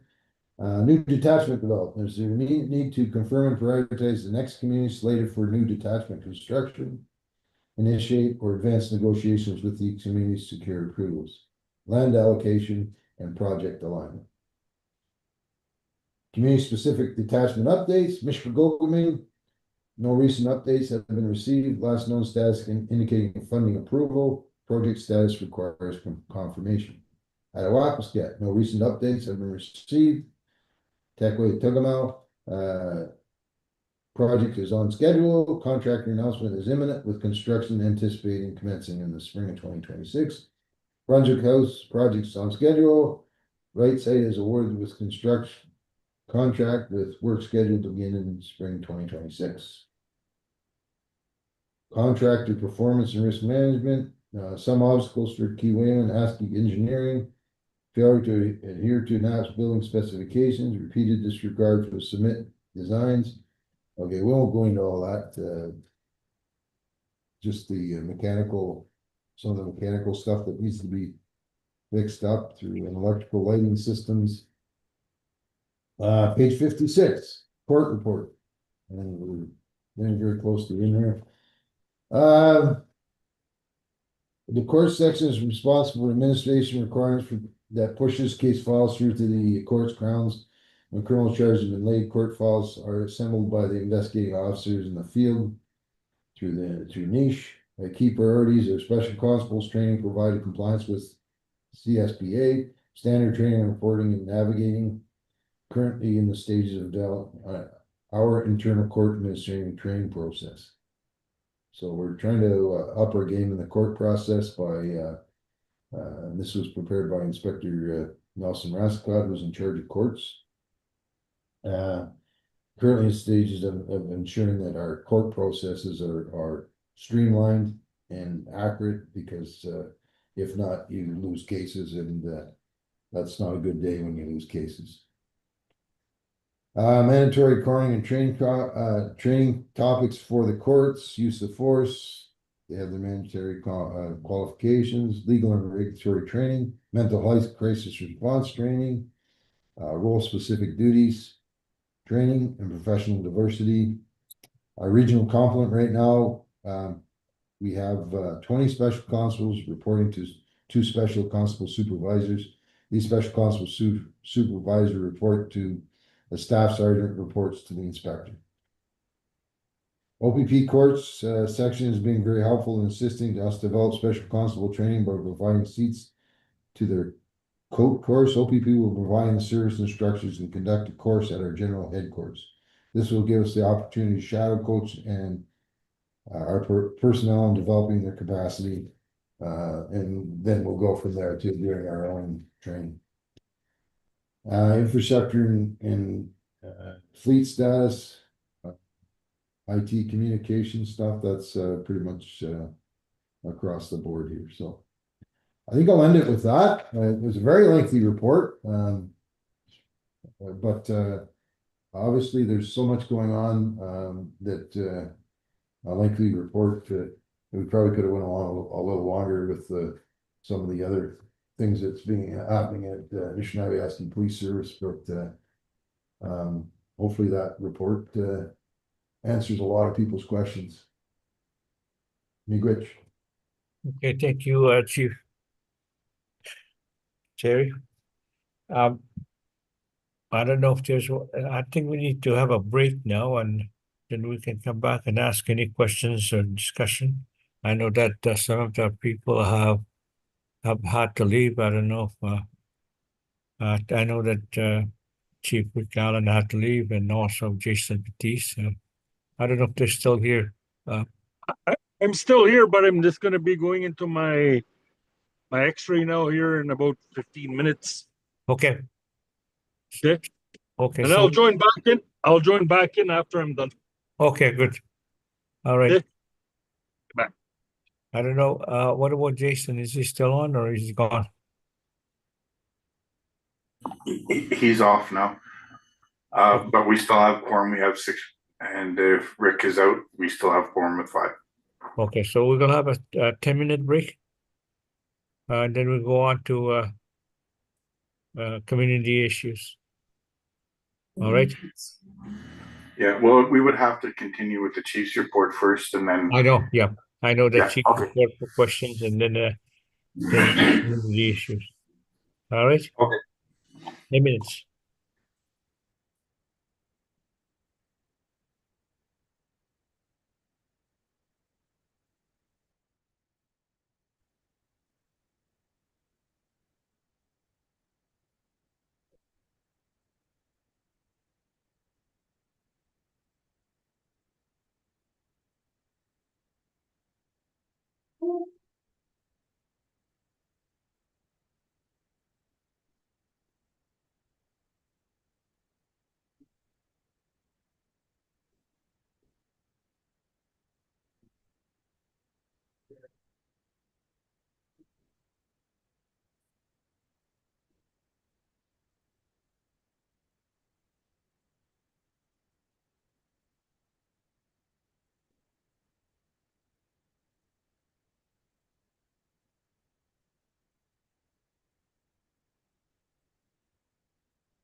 Well, so, is everybody back online?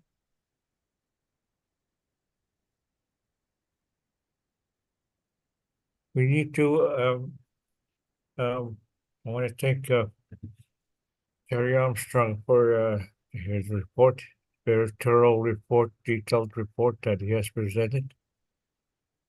And if there's questions and comments by the board of directors, we want to, have some time to have this discussion with him. So, I'll just open the floor to, okay, go ahead, Fabian. Yeah, Terry, just a couple of questions, I guess. One was, it's recent. It wasn't talked about on the news the last couple of days. Something about new drug strains with in the OxyContin fentanyl neighborhood of drugs that there's been an increased number of overdoses, and they haven't nailed down anything about what this new strain of drug is. Do you have any info on that? No, but I can find out for you, and I can probably find out to you fairly quick because um, we'll be my intel unit will certainly be up to date on anything that's going on in that respect, but nothing's come up this way Yeah, yet. they didn't mention anything on the radio. They just talked about that there was an increase and that there was a concern that it was a different type of drug that they didn't see before. The second thing was, this is mostly for the board. They might have heard before, but the reports are being constructed in a quarterly fashion now for the chief of police. This is a growth issue, right? Like we have everybody to contribute to the reports, and they want to be able to do that on a regular basis. So that's why you'll see the quarterly reports coming in from the chief of police as such. And what he would do in the case that we're having a meeting ahead of the presentation, he would provide an update, and later on at the next meeting, we would go through the updates. So it's a growing thing. We'll see how that goes. We're going to try to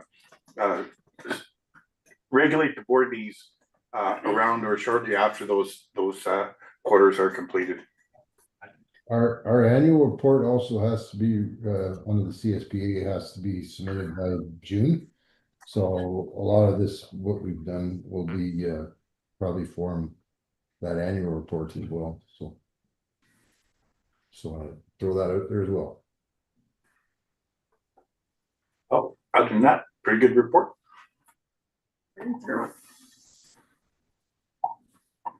Okay, any other comments?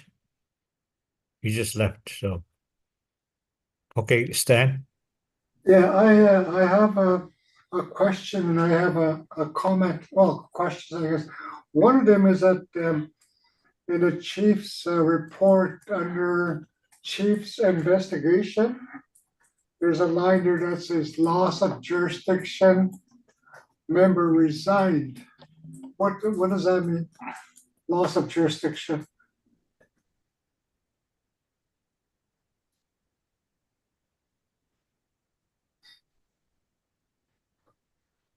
He's muted. Unmute yourself. Okay, go ahead. All right, sorry, I was muted there. A loss of jurisdiction can happen for a few different reasons, but generally, if it in this case, if it mentions that the member resigned, then we don't have jurisdiction over them anymore once they resign. If it's the police, it's an internal investigation. If it's non-criminal, so to speak, then we can lose jurisdiction. If it's a chief complaint, it's a internal Police Services Board or PSB or Bureau investigation. So that's what it's referring to.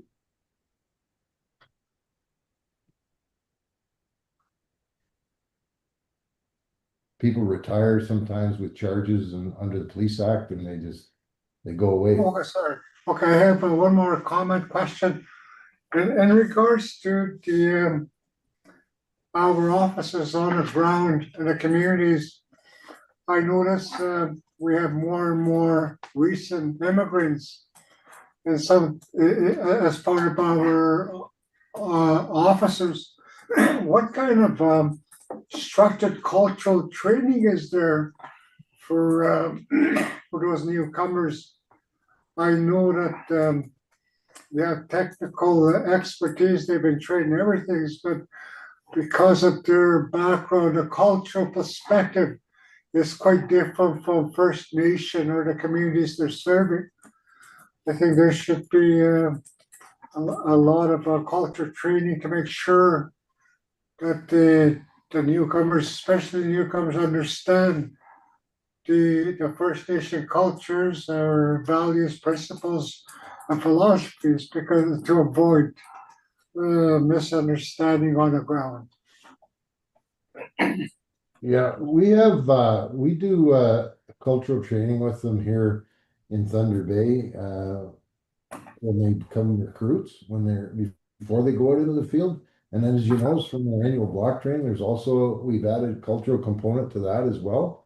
And then, of course, hopefully there's some on-the-job training within the communities as well to learn the culture, because from some of the more senior officers or for the community themselves, getting engaged in that, because I mean it's to give somebody a week or 2 weeks, it's not going to be enough. So it has to be continual. And like I say, that's why we like I say, we do the cultural training here. They get a little bit at Elmer too, I think, at OPC, but we do it here, and then we do it annually as well. Okay, thank you. Any other questions?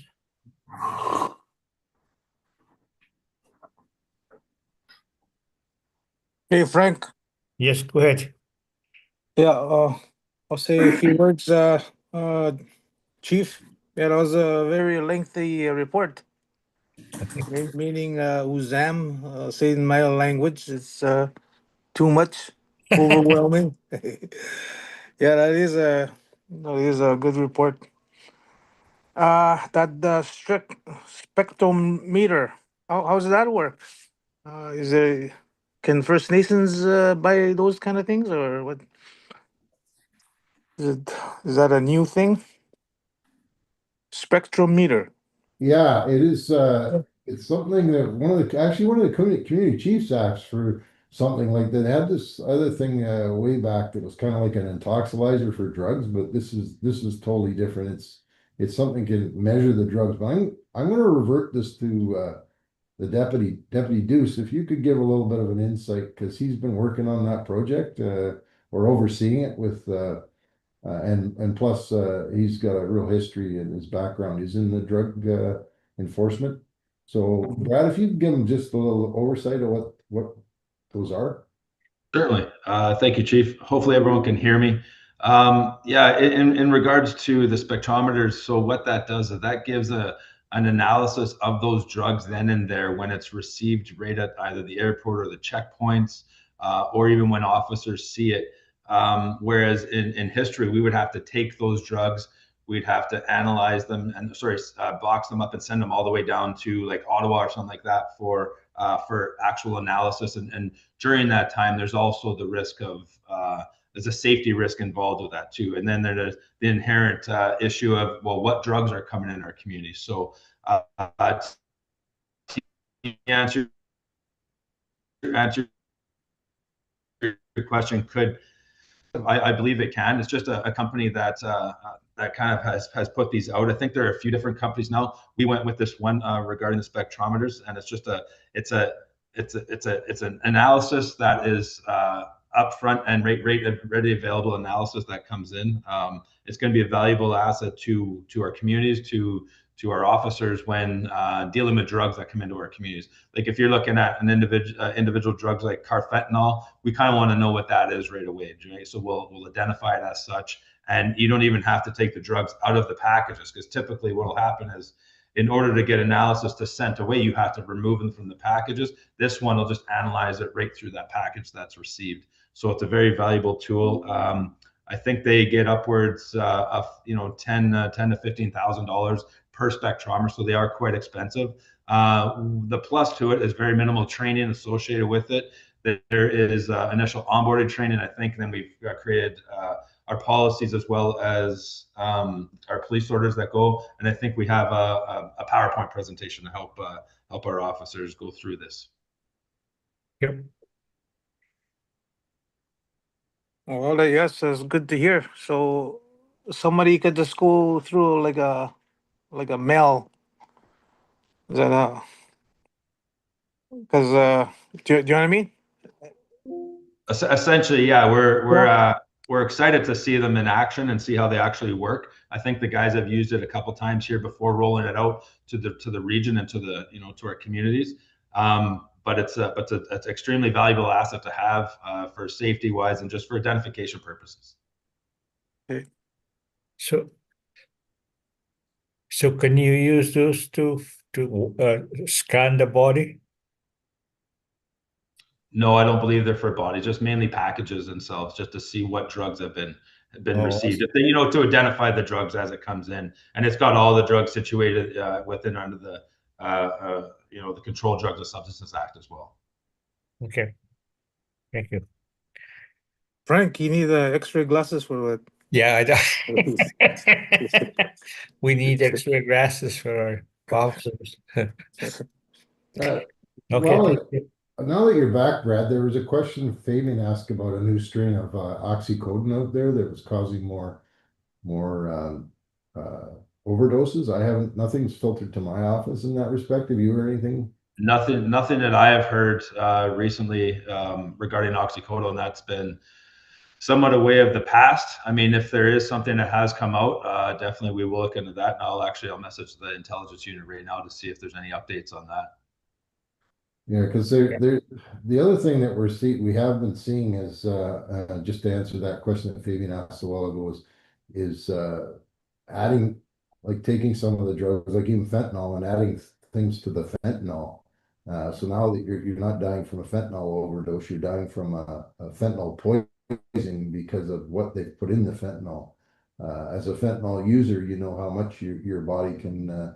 You learn over time how much fentanyl your body can absorb without being fatal, and then they start adding these other drugs. So this may be what you're speaking of, and as I think more is maybe what you're speaking of is that they're adding some chemicals out of strain to something that's already on the market and causing additional overdoses. We usually will get I have these bulletins that would warn us of that type of behavior, and we haven't gotten one. So I'm thinking that there isn't one at this point, Fabian. But like I say, it'll be like a countrywide bulletin that you get. All police services would get to notify you that there's some type of contamination in an already illegal drug. So we'll keep our eyes and ears peeled for that and let you know if we hear anything. Yep. All right. I just got a few comments, questions, I guess. In your recruitment process, I know you must have a recruitment strategy that you implement, but we need to, and I know there's challenges in recruiting our own First Nations people, but I think we have to start looking at how do we recruit our First Nation people. I know there's an immediate strategy that you guys have implemented, but I also think we have to look at the long-term in relation to how we recruit our people from the community level, but from when they're just young age and so forth. How do we provide that information to them to become officers at the end, and what are the requirements that they need to be able to become officers and so on. I know there's challenges to the education part of it, the driving skills that they need, and so on. Those kinds of things that need to be done. So that's my first comment. I think we have to have a look at that, how we can recruit our First Nation people, and that's what the first thing that they said to us when we go into reporting is, how do you recruit your people in relation to they look at the top management also. How do you promote officers from to management positions and in from our community? So I think we have to begin to look at how we do that. Begin to do that. The other thing too you talked about was accommodations. And I think I know that I know that you have a plan already in relation to how you're going to get the accommodations for officers. I know that was going to be a problem and so forth, but we need to we need to be prepared and also we have to tell the chiefs when they ask us. This is how we're going to do the accommodation issues with the officers, the new officers that are coming in, and so on. That there's enough accommodations for them. And the other one I wanted to comment on was on drugs. Drugs coming into our community. That's the number one concern of our First Nation people. And I think we have to focus on give us information to our First Nations. I don't know how you want to do it, a bulletin or something like that, just focusing on the drug strategies, drug approaches that we're going to be using. I know we have a lot of resources down like this spectrometer and also the K9 unit, and also we have an increased number of drug officers, and also we have warrants now that we can use in those things. Whatever we're going to use in terms of to protect our communities from drugs. So I think we need to have some sort of an information, because this is a thing that they always ask us. What is NAPS going doing in terms of this drug thing, and we tell them what we know, what you tell us in terms of how we do that. But I think we need to do more in relation to giving us awareness of this is that the NAPS is has a strategy in relation to how they combat drugs and alcohol. Another thing I asked, the Deputy Minister of Soldier, when I seen him in Toronto, when we had that meeting in Toronto, I asked him about culturally appropriate policing. And I asked him, and I think I mentioned it to you, is that how are you going to do culturally appropriate training? Is there funding for that? I had asked him for us to be able to do that, to develop that in the legislation where it says that we're supposed to be providing culturally appropriate policing. And he said that's your responsibility, I guess he was saying, to develop that. How are you going to deliver us? But he never mentioned in relation if it was going to be funded. So to me, the culture of appropriate policing is also to enforce First Nations laws in our communities. So I think we need to start looking at what resources do we need to be able to address that part of the legislation where we have to develop cultural appropriate policing in our communities. I know it's different kind of policing in the north and so forth, and we need to develop training accordingly in relation to how our police officers respond to it. It's not the same as in the big cities and so on. So those are the few comments I wanted to make in relation to your report. I know it was a very thorough and comprehensive report that you provided to us. So I know a lot of work has gone into this thing since we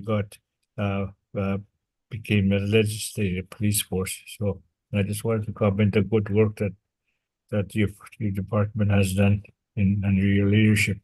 So thank you. That's all I have to say right now. Okay. All right. So I don't know if there's any more questions, any more comments.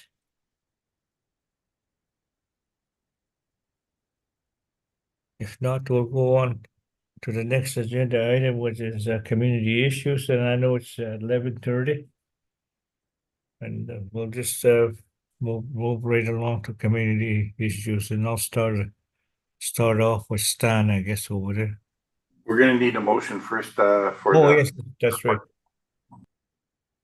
We need a motion to adopt. The motion, You want the motion? yeah, I'll move. Okay, Stan moves the motion to accept the chief's of police report. Seconded, Oh, seconded there, Frank. seconded by Russell. Yeah. All in favor? Betty, are you in favor?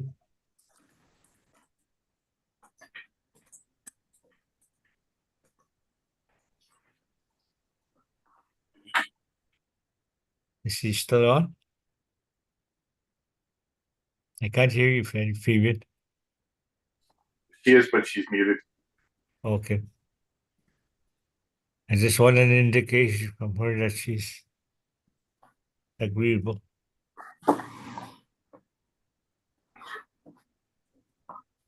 So, Betty, are you still on? Are you still with us?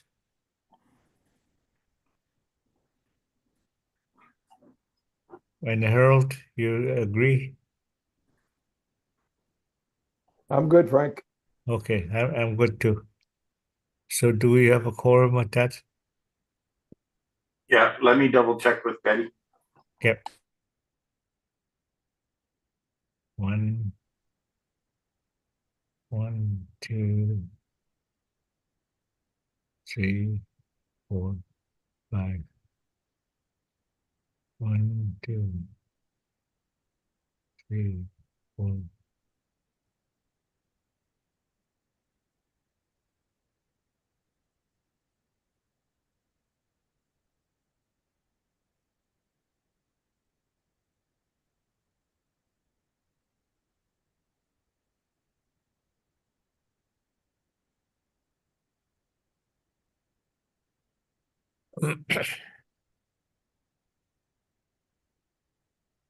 My meeting's over at 12:30.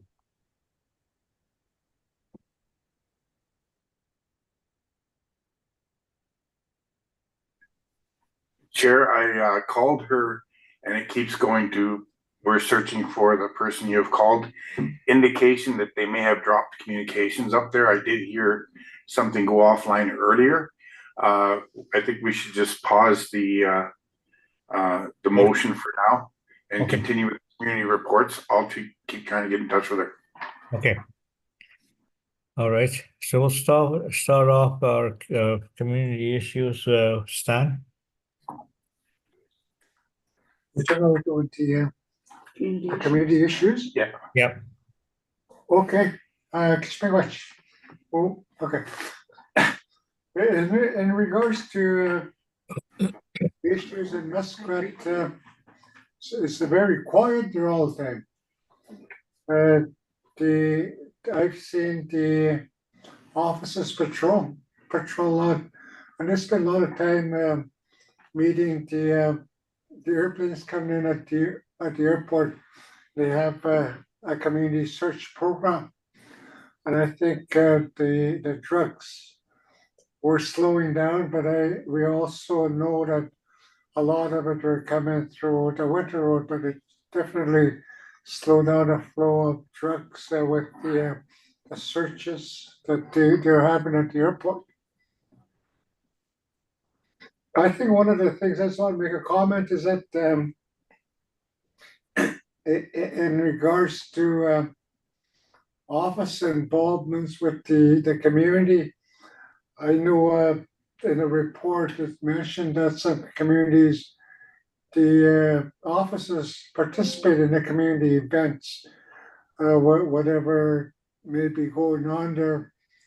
But I don't know if it's mandatory that they have to participate, because what I've seen is that the officers that are engaged at community events, it's a lot easier for the people, especially the young people, to relate to the officers when they make presentations either at a school or somewhere else.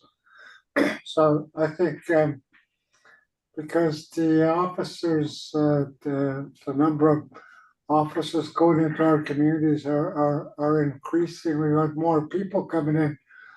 I think there has to be some way to engage those officers at the community events. I know in some communities they're very busy chasing the bad guys, but at the same time, the good guys need to be able to relate to the officers to give them support for their work. I thought I'd mention that. I don't know. It's probably something that has to be looked at as a whole. Very much. Yes. Okay, thank you, Stan.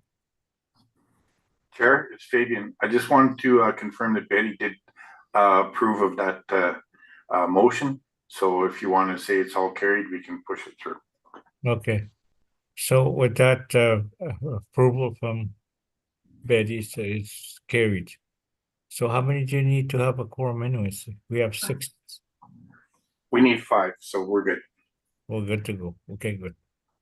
We have 1, 2, 3, 4, 5. Yep. And 6, Betty. Okay, next is next 9 is the Russell.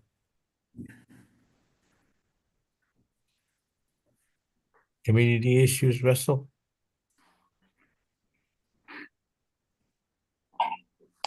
Okay, well, as you can see, there's lots of snow here. It's snowing the past 2 days.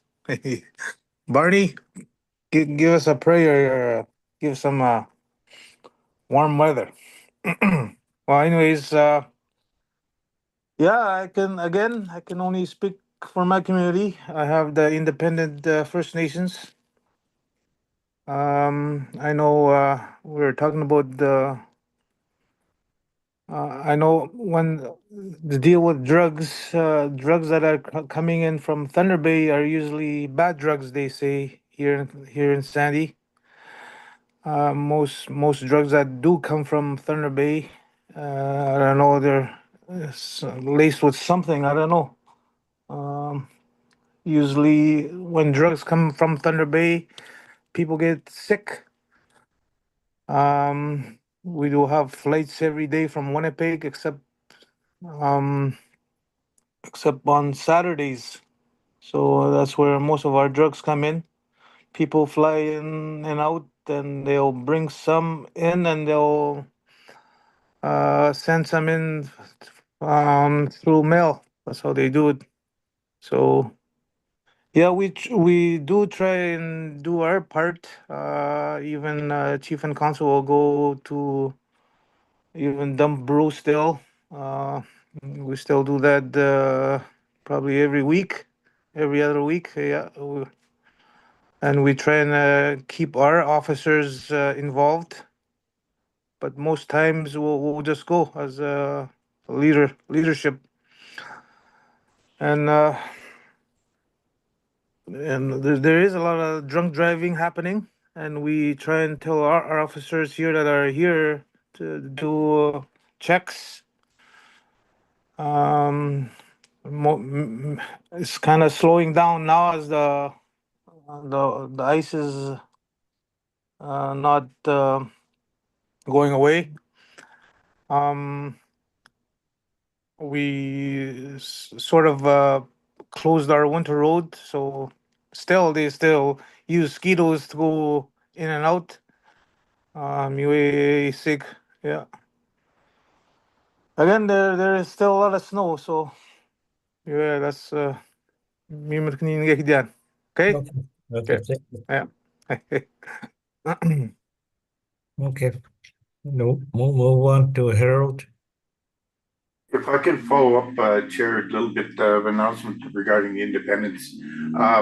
At the last Chiefs meeting, when they were meeting in Toronto, I spoke with 3 of the independent nations, including Sandy Lake. The only one I'm missing is Pewanik, but 3 of the nations have agreed to meeting again to talk about how they can, and trying to promote that issue of sharing and rotating the director, so that the other First Nations like Mishkegawgaming has said that they would like an opportunity, so is Apatippi, to make sure that they can get eventually a board member who represents them, even if it's just for a short while, then it's rotated to another community amongst the four of them. So I will be moving along to get a hold of Chief Hunter to see if and when he can have a meeting. Then I'll be talking to the other three to make sure that we can try to sort that out.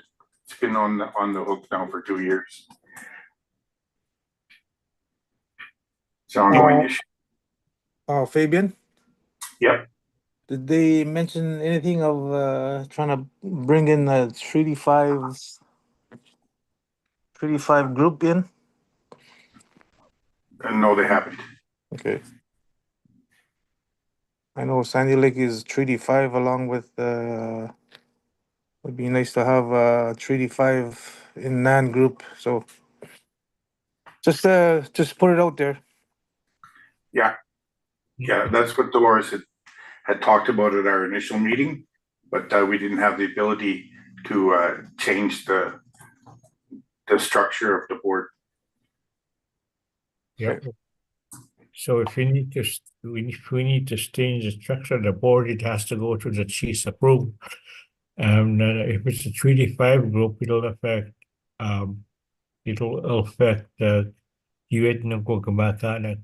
So I don't know if they need an agreement with that process also, if there's going to be change like that. So, or if they're going to be in agreement. It's up for further discussion anyway. So, all right, Harold, you're up next. Okay, good morning, everybody. Good to be here. And my community report is we've been it's pretty quiet here. A lot of people are gone, evacuated out. The ice just started moving out Sunday. So I hear we were on a level 6, which means full evacuation. But I stayed behind. I was alone for 3 weeks at home.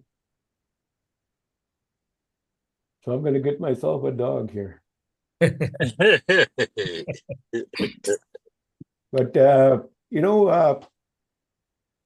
it's been quiet, like I said. People are coming home, and one of the things that I must say is the boys here are very. They have a strong presence in the community. You see the NAPS guys out lots all around the clock. I live right on the riverbank there, so I see everybody going by at night. See NAPS out a lot. Community member wise, everybody pretty happy with the work the guys are doing here. It's slowed down a bit, the drug business. It'll probably pick up again after all this is over.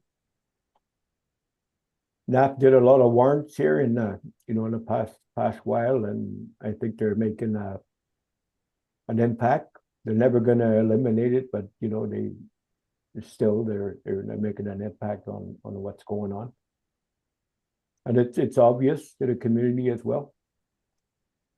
And we have good structure in place here, good leadership, good band council, a lot of good people, that don't hesitate to pick up the phone and call in when they see things happening.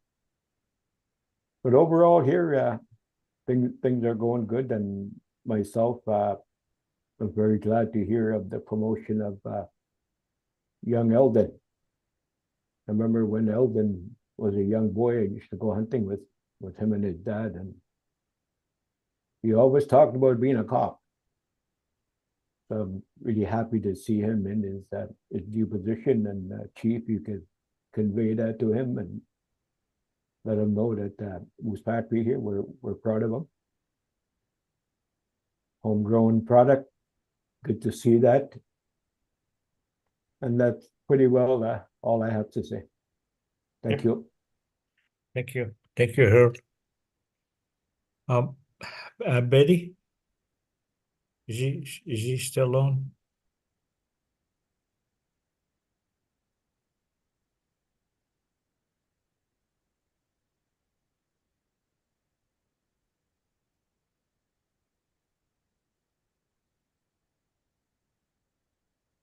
I guess we have this problem with the communications, Fabian. Yeah, she can hear us and do the text, but that's about it. She said she didn't have anything to report. Just don't have much. She said she hoped you can hear her, but we can't. Okay. Said it's probably the weather. They're having a blizzard right there. Something they're sending over to Sandy Lake, I think. Sandy sent it to them. Okay. So anyways, for my report, our chiefs are still concerned from Windigo about the drugs problems that they're having.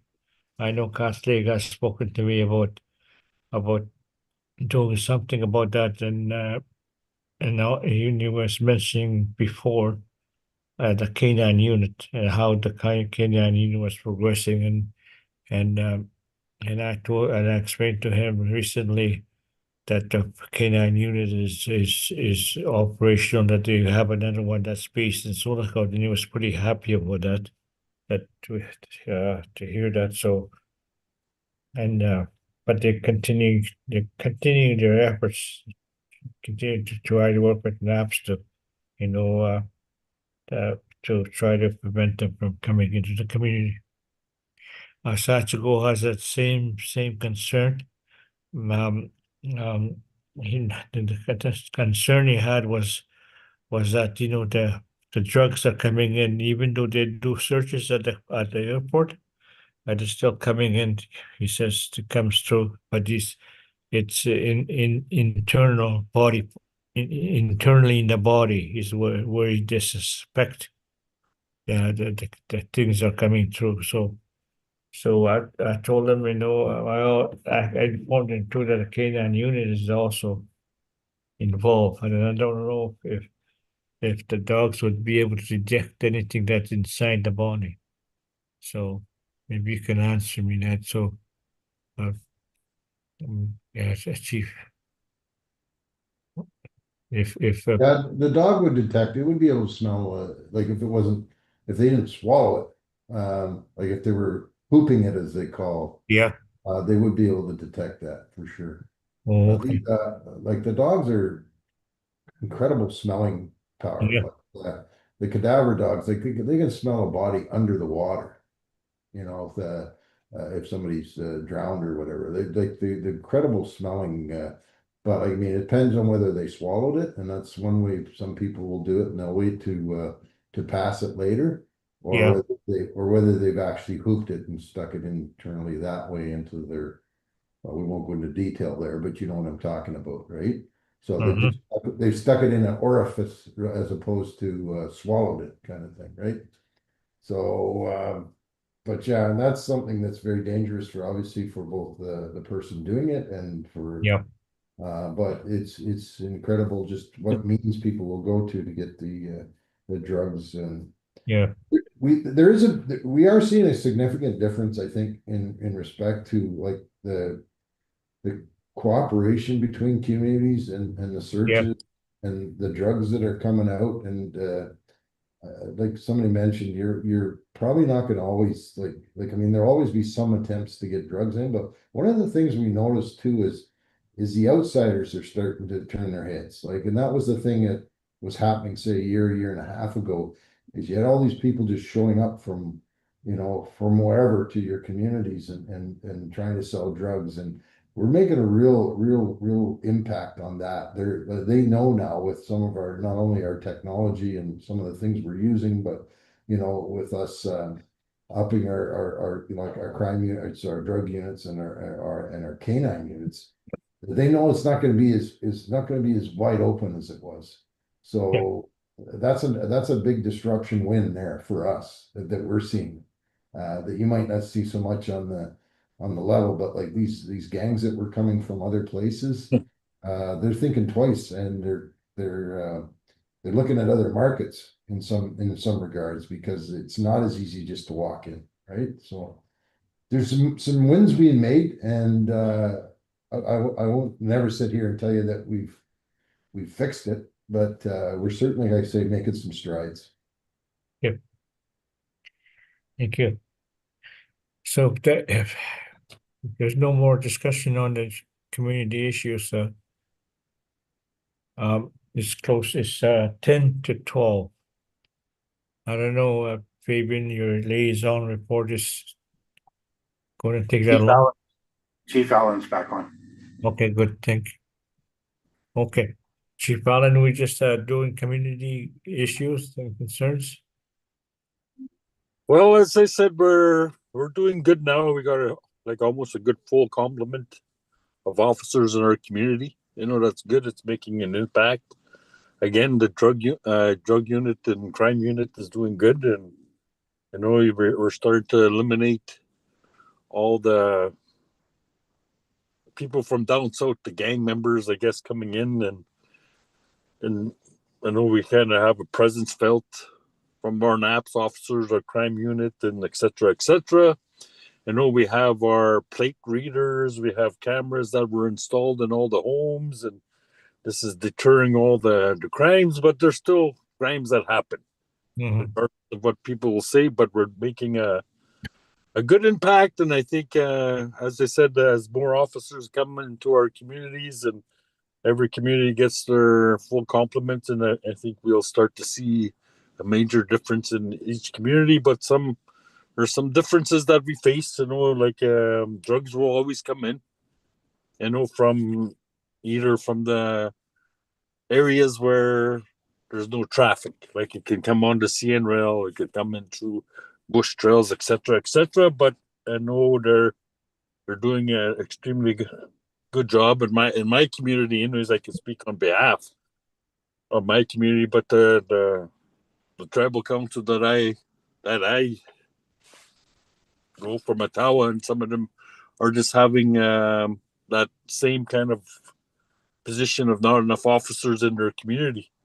But then I have to encourage them that full complements are underway. As I say, we have to reach all our capacity, and as I said, I think some of the officers should be going into these big communities first, and not leave them just by themselves with one officer or two officers. I know that's kind of hard at this time, but then, as I said, that's just one of the main items that I hear from my tribal council and that they have, and it's hard for them sometimes, and they're trying to figure out what they can do or what they can't do from their officers, like going into the homes. That's one of the biggest concerns that I hear from all the chiefs, is that are they allowed to go into the homes, because some of them feel like they're endangered because they have to go into their homes with their own bylaws or BCRs that they want to impose. So that's one of the main issues that maybe could be rectified at our next AGM, and saying, have that maybe kind of a little presentation brought forward maybe at our next AGM or something like that, just to be prepared, because that may be one of the major concerns that are being asked upon the NAPS and stuff. I know it's just little minor things. Are you allowed to dismantle dogs, shoot dogs or take care of dogs? These are little things that maybe, just as I said at our AGM, we could have that kind of things, what we're allowed to do, what the NAPS are allowed to do, and what they kind of refrain from, and just working with leadership. And I know the new cops officers that come into my community, they always come in and introduce themselves and work collaboratively with the leadership, and I think we got a good complementary of officers in my community. And I think other than that, everything is running smooth. And as I said, the new house is supposed to be delivered here for new NAPS officers. Everything is in place now. We're just waiting for the house to come in and install. Yeah. Okay. Thank you, Chief. That's a good report to undertake. So we'll look into that, Chief Armstrong, about getting an agenda item on on that issue that she's talking about the dogs and so forth, and what the NAPS can do at the community level. Yeah, okay. We'll follow up on that one. Hey, Chair, I texted you. I said that I had a couple issues that I could report on behalf of Jason for Wobbin. Okay, Uh, all two things, and the board's pretty much aware of it. One is about the new development of the new regional headquarters. We've had a presentation on it. They're back to the drawing board on the overall plans, kind of overbuilt on the first one. Overshot the runway by about $50 million, but that's okay. Let's think big. Let's do what we got to do. But they're going to go back to the drawing board and get us something that's a little better designed, something more complete fit with what we put up in the west. Jason was on that call, so he's aware of it, and things are moving forward. The other issue with Brunswick House, we've been trying to meet with them for some time now, and I did have about an hour-long discussion with their chief when I was in Toronto. She mentioned to me, because I asked her, didn't you want just NAPS to come to present? She said, no, not necessarily. She said she had asked for the non-executive and others to be there to try to sort through difficult issues with the council. So it's a little dysfunctional there right now, and she wanted that everybody to hear type thing, so it wouldn't work around and say she said this and he did that. A little bit of divisionary going on there. So I told her, I said yes, and she said she would let me know when she's ready to entertain that. Probably be more towards June when we're looking at getting out there. Other than that, Chief Matisse from Attachment's pretty happy with how things are going with the attachment, so he wanted to say thanks for that consideration for the headquarters. And that's it for NAPS. Bobby. okay, thank you, Fabian. So it's lunchtime. We're expecting Alana Jones and Kathleen Brown, right, at 1? Yes, Chair, that's good. I've been working in the background. I did contact Falconers. They're ready to move that meeting up to 2 o'clock because community issues has now been taken care of. So I'm just looking after the time lapse. And then after they present it to Derek Zoom, Leanne Allo will come on at 2:30. So we'll actually be able to finish in good time today. Just let you know a little change. Other than that, we're ready for lunch. Okay, so we'll break for lunch. 1 hour, 1 o'clock, we'll be back here. All right. So saying that at 1 o'clock again, I'll be at getting my results from the doctor there at 1 o'clock, and I'll jump back in after I'm all said and done. Okay. All right. Okay. Yeah. That's good. All right. See you after lunch. Yep.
Hello.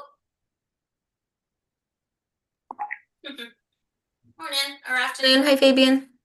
Good afternoon, Alana. We're just getting organized here. Everybody's coming back from lunch. We had a burger eating contest at lunch. I see who ate the most. Bragging rights. That's nice. Yeah, so as soon as we get assembled there, we'll be ready to roll. No problem. Yep.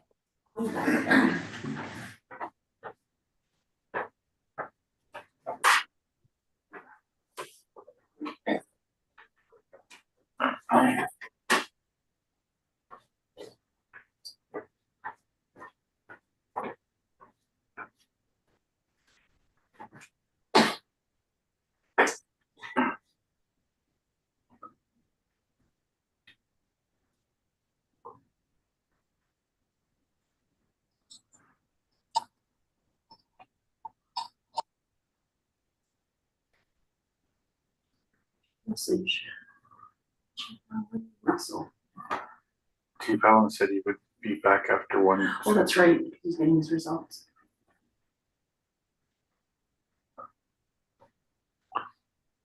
Text Russell to say we're going to be starting in a minute. Caitlin Brown's on.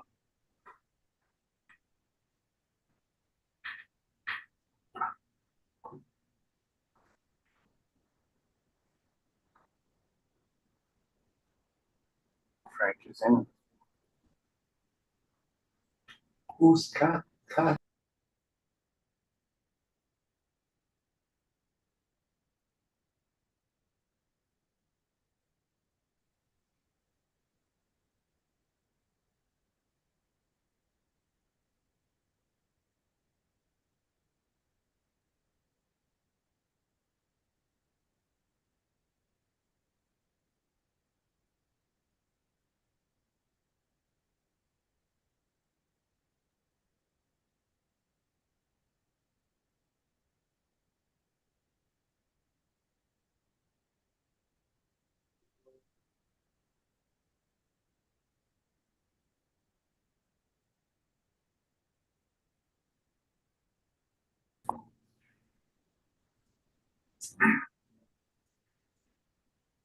Frank Russell has stepped away for a few moments, and we don't expect Chief Allen to come on until after his doctor's appointment, but we don't, the presentation doesn't require a quorum. Okay. So we can start? Yep. All right. Well, let's start. So, yep. So we have the port policy development next on the agenda. We have Alana Jones and Kathleen Brown to make the presentation. MNP. Well, welcome, Alana and Kathleen, to the NAPS board meeting. So we can just start your presentation. Great. Thank you. Thank you, Chair Frank McKay. I'll turn it over to Caitlin. Okay. Thanks so much for having us, everyone, this morning or this afternoon, I guess now. Yeah. I'm Caitlin Brown. I don't know, Alana, if you know everyone. Do you want to I'll briefly introduce myself. Real quick. I know, luckily I know most of the members of the board and of course Chief Armstrong, but just as a refresher, so Alana Jones, you might remember my name for some of you folks. I was the provincial negotiator for First Nations placing under the Ministry of the Solicitor General, so on the province side for the past 5 years, but a retired inspector with the OPP. I did retire from my position about a year and a half ago and joined, I retired from the OPP in the ministry about a year and a half ago and joined MNP as part of their community safety and well-being practice.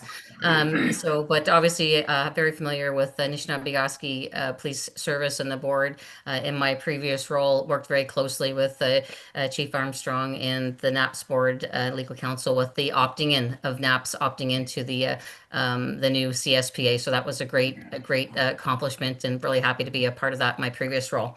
And now I'll turn it over to Caitlin, who can share a little bit about herself, and then just some work that we've done just on the board policy review. Obviously, the CSPA and compliance with new reporting structures and policy is a big part of kind of the growing steps for NAPS. And we'll talk a little bit about the review that we did and just some next steps. Thanks, Caitlin.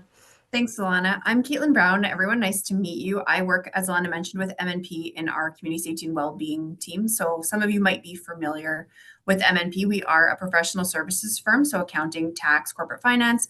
And then Alana and I work in our consulting practice. And all of the work that we do is in public safety in Canada. So across the land in provincial, territorial, First Nation, municipal, policing and public safety more broadly. So a lot of the work that we do is with police services and their governance bodies like yourself. But we also work with community safety officers and in some community safety and well-being planning efforts with folks that are trying to get upstream of some of their policing challenges in addiction and homelessness and mental health.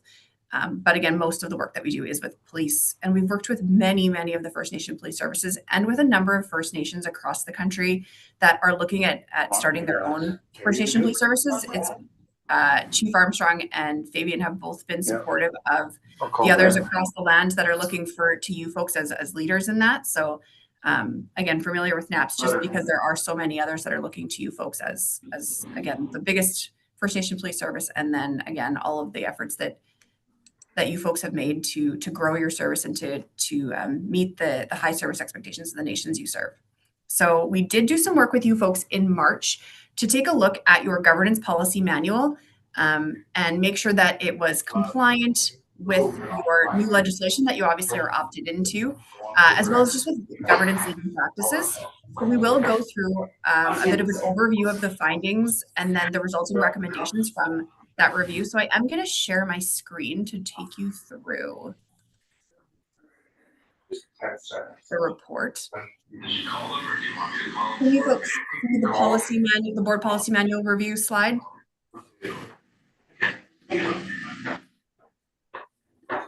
Can you see that, Frank? Can you see the board policy manual? Yeah, I got it. Okay, perfect. Okay, thanks. So there is a more detailed report that you will have, or that you do have, and can review the different findings and recommendations in more detail. But we will do a bit of an overview today, and then if there are any questions, we're happy to answer those as well while we have you folks with us. And then we can also talk about how we can support you in updating the policy manual to integrate the findings from the review. So I will go to this slide here.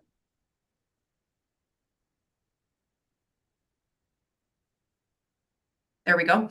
So the scope of the review, we really did it over a short period of time in March, as you'll see. The last 2 weeks in March was really where the vast majority of the work occurred. And it was really to make sure that your board policy manual is in line with your requirements to make sure you are compliant with the Community Safety and Policing Act in Ontario, as well as that you have integrated best practices in police governance more broadly as well. So from there, we had a couple of findings and recommendations for your consideration. So it was really a brief kickoff, the data collection and assessment in taking your current documentation, and then again, the legislation and strong leading practice governance policies from across Ontario specifically because it's such a unique environment with your legislation, and then documenting what our findings and recommendations were as a result of that data collection and assessment. So just to give you a bit of background on the approach to governance that MNP takes, our model is rooted in these three elements of accountability, stewardship, and effectiveness for governance bodies, specifically a police governance bodies. So in the accountability element of our governance framework, it's really to make sure that you have the structures and systems in place to make sure that you are accountable to those that you are responsible to the nations that you serve and their leadership, and that your leadership that reports to you is also accountable and understands their expectations and is reporting and providing you the information you need to do your job as the board. And that really feeds into that stewardship element to make sure that, again, you're doing your due diligence on all the decisions that you make, and that it's rooted in evidence-based information, and that you're aligned to the policy and the practices that you set out for yourself, and you're compliant with the standards that are set for you. And then the final one is really about that effectiveness and making sure that you have clear roles and responsibilities for everyone. Everyone understands where their part is, so that you can operate effectively as a governance body. Your meetings are efficient and effective. You're getting through all of your core responsibilities and mandates on a timely basis, and making sure everything is getting done appropriately. And again, you're compliant to those that you are accountable to, and those that are accountable to you are similarly compliant. So those all together really result in the best practices in governance. So that's really the framework that we use when we do review of governance, or when we set up governance frameworks, or we support governance policy and process and frameworks that we in entities that we work with. And then obviously that compliance with legislation is the baseline for the entire policy manual as well. So the findings and recommendations that came out of our review and analysis, we did organize them into a number of categories that you'll see along the bottom there. And the first one was really to identify what strengths exist within the current material. So what's already working well, and we want to build upon that and make sure that it's maintained in any policy manual going forward. The second is really to close any gaps that exist where there are pieces that are not spoken to. Those gaps need to be filled in any updates that you do going forward. And then increasing that alignment and consistency with the CSPA. Your previous manual was in line with the previous legislation, so we need to make sure that your going forward manual is aligned with your current legislation. And again, that any pieces that have changed in the legislation between the PSA and now the new CSPA are updated and are reflective in your policy manual as well. And then the making enhancements and elevating best practices is really to make sure that, again, you're at the leading edge of police governance.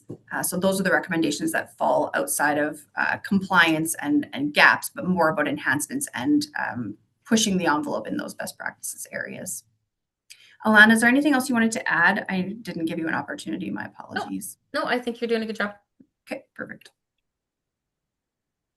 So the first one is really those strengths that we found. You do have a strong manual that you can now build upon. We do see governance bodies that are much less advanced than you folks. So really it's about making tweaks and enhancements, not about starting from scratch and really building from the baseline up. It's really just about modifications and filling up small gaps versus starting at the beginning. So you already have clear separation between governance and oversight. You've got clear responsibilities outlined for your police chief. So that's great. You've really got your operational roles defined, and then you've got your governance roles defined, which is incredibly helpful. That's also reflected in your clearly defined mandate for your governance body, which is great. You've got a strong code of conduct for your board, which again is huge. You know the rules of engagement and the way that you're going to conduct yourselves as a governance body. So that's awesome. Strong administrative practices. There is the meeting rules, the way your agendas are developed, how you establish quorum, where definitions of conflicts of interest and how those need to be addressed. Again, incredibly important. How you're going to make decisions, capture your minutes, and then make those public. Again, those are important elements that are required, and you've already got yourself set up pretty clearly as to how you're going to do those things. So again, that's awesome. Similarly, your board composition, that's agreed upon with yourselves and those that are appointing you folks. You've got those terms set up so that you are remaining, your corporate history is established. Everyone can't leave in the same year, and all of a sudden you're starting from scratch with a completely inexperienced board. So again, those set up a strong governance framework right from the start. So you're already well established in many of the critical components of the way you want your governance framework to be set up. So again, it's more about enhancements and small tweaks than it is about fundamental change at all. So that's great. From our recommendations, or where there are some opportunities to make enhancements and fill some gaps, those are outlined here. So those gaps, again, I think there's a bit more we can do on the front end, especially if you're using this for an onboarding tool for your new members, to set the baseline of incorporating your mission and vision and guiding principles, and just talking about who you are as NAPS, and then as the governance body of that, I think goes a long way. Some formalization of your orientation and board training documented in your manual, I think would strengthen the manual framework as well. Similarly, evaluation frameworks and processes documented for the way that you're going to performance manage your chief of police and then your other staff. So you've also got your board liaison that reports to you as well. So making sure that you've got evaluation processes set up for all the folks that are reporting to you, so that you can make sure that you're setting objectives for those roles, and then also evaluating them against the objectives that you've set out together. And the other component would be to evaluate yourselves to make sure that you're functioning the way that you would expect. And if there's opportunities for the way that the board functions to improve, you've built in a way to determine where those gaps might be from a governance performance standpoint. I think the roles and responsibilities, you do have it obviously for the police chief, but you don't have it for your board liaison and your board assistant. So I think just making sure you've got clear roles and responsibilities for everyone that's reporting to you is important. Obviously, you rely on that team quite heavily, so making sure that they're incorporated into that and they understand how they fit is key. A little bit more clarity on your committees and which ones might be mandatory versus ad hoc, I think would be helpful to just provide a little bit more detail for the way that those function. And then the other element in the gaps was about how you treat ex officio member voting privileges and whether or not and how that's allowed. I think just making sure that you set out an agreed upon framework for anything that you're already doing, maybe more informally as practice, making sure that you're documenting it so that there's no way that it could come back or be questioned or create perception of unfairness or inconsistency by just including that in the manual up front. So any questions about anything that I've said so far, or Alana, anything you want to add? No, we can continue to the CSPA alignment piece. Okay, perfect. I just wanted to add to that ex officio stuff. What I had cost in my discussions was that a lot of times we'll be rated quorum line, and we have the ex officio sitting there, and he's not counted as part of the voting membership. And I didn't know if there was a way to activate that or not. So exploring that as well as the definition of the ex officio. Thanks. Yep. Perfect, thanks. So those were the gaps to fill of just content that could be tightened up inside of your policy manual. The next is to make sure that you are aligned with your obligations under the CSPA. So again, just I think clearly documenting that requirement for the criminal record check that is required within the CSPA. And then some incorporations of some of those reporting requirements that is now some new content under the new legislation. So just making sure those are referenced in your governance manual, and then you've got a plan as to how you're going to comply with them. Some disclosure requirements, obviously, the secondary activities with your members. Again, just making sure that you understand those obligations and that you've got a plan and process in place to make sure that you are compliant with those. You're obviously doing public consultation, so just making sure that consultation framework is laid out and that you understand and set your own expectations for how you're going to do that with the nations that you serve and obviously the leadership within that. So again, just making sure that all of your reporting obligations are met and that they're linked to your strategic plan, and any of those expectations that you might have more informally set with those that you report to, that gets documented in your manual so everyone has a clear expectation of, again, that's going to happen and how it's going to happen. And then there's no question for that. If people have requests for information or they don't know where it is, at least you've got it documented as to how you do it and where you put it, so you can reference back to that. Alana, was there anything else you wanted to talk to on? I think just on the CSPA component, obviously we've laid out the sections in there, section 38(1) and 42 in the Community Safety Policing Act that lays out the board's responsibilities.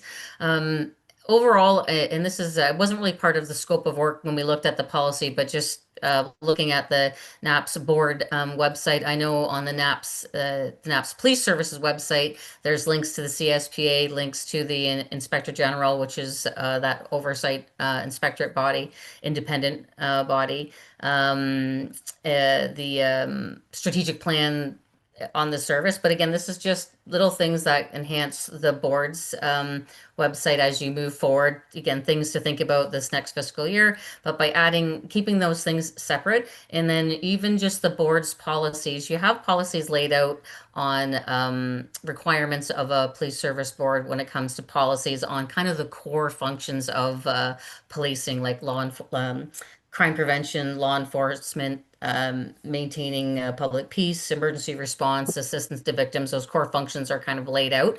But there's roughly about 100 to 120 policies that would be an area of recommendations so that the board has those policies laid out separately and distinctly. Really, the board's policy is that you have a policy when the policy was formed. If there was any reporting requirements of the chief of police, because there are some new reporting requirements that the chief of police is responsible for reporting to the board on. Some of them are quarterly, some of them are yearly. It's just really kind of laying that out. So the board's policy on, it could be on arrests or detention, the board's policy on secondary employment. Your policy would be directing the chief of police to have written procedures. Obviously not getting into the operations, that's the chief of police responsibility, but that you have a policy on those 100 to 120 policy items, and then the chief of police will have written procedures, operational procedures on those. So it's things that you already kind of are doing and are there, but they're not really easy to find or open and transparent. So that would be really one of the bigger recommendations, and that aligns with the other police services that fall under the Act, police service boards that fall under the Act that have their policies really clearly laid out, and that would it just enhance your NAPS board website as well. Go ahead, Thanks. Caitlin. Yep.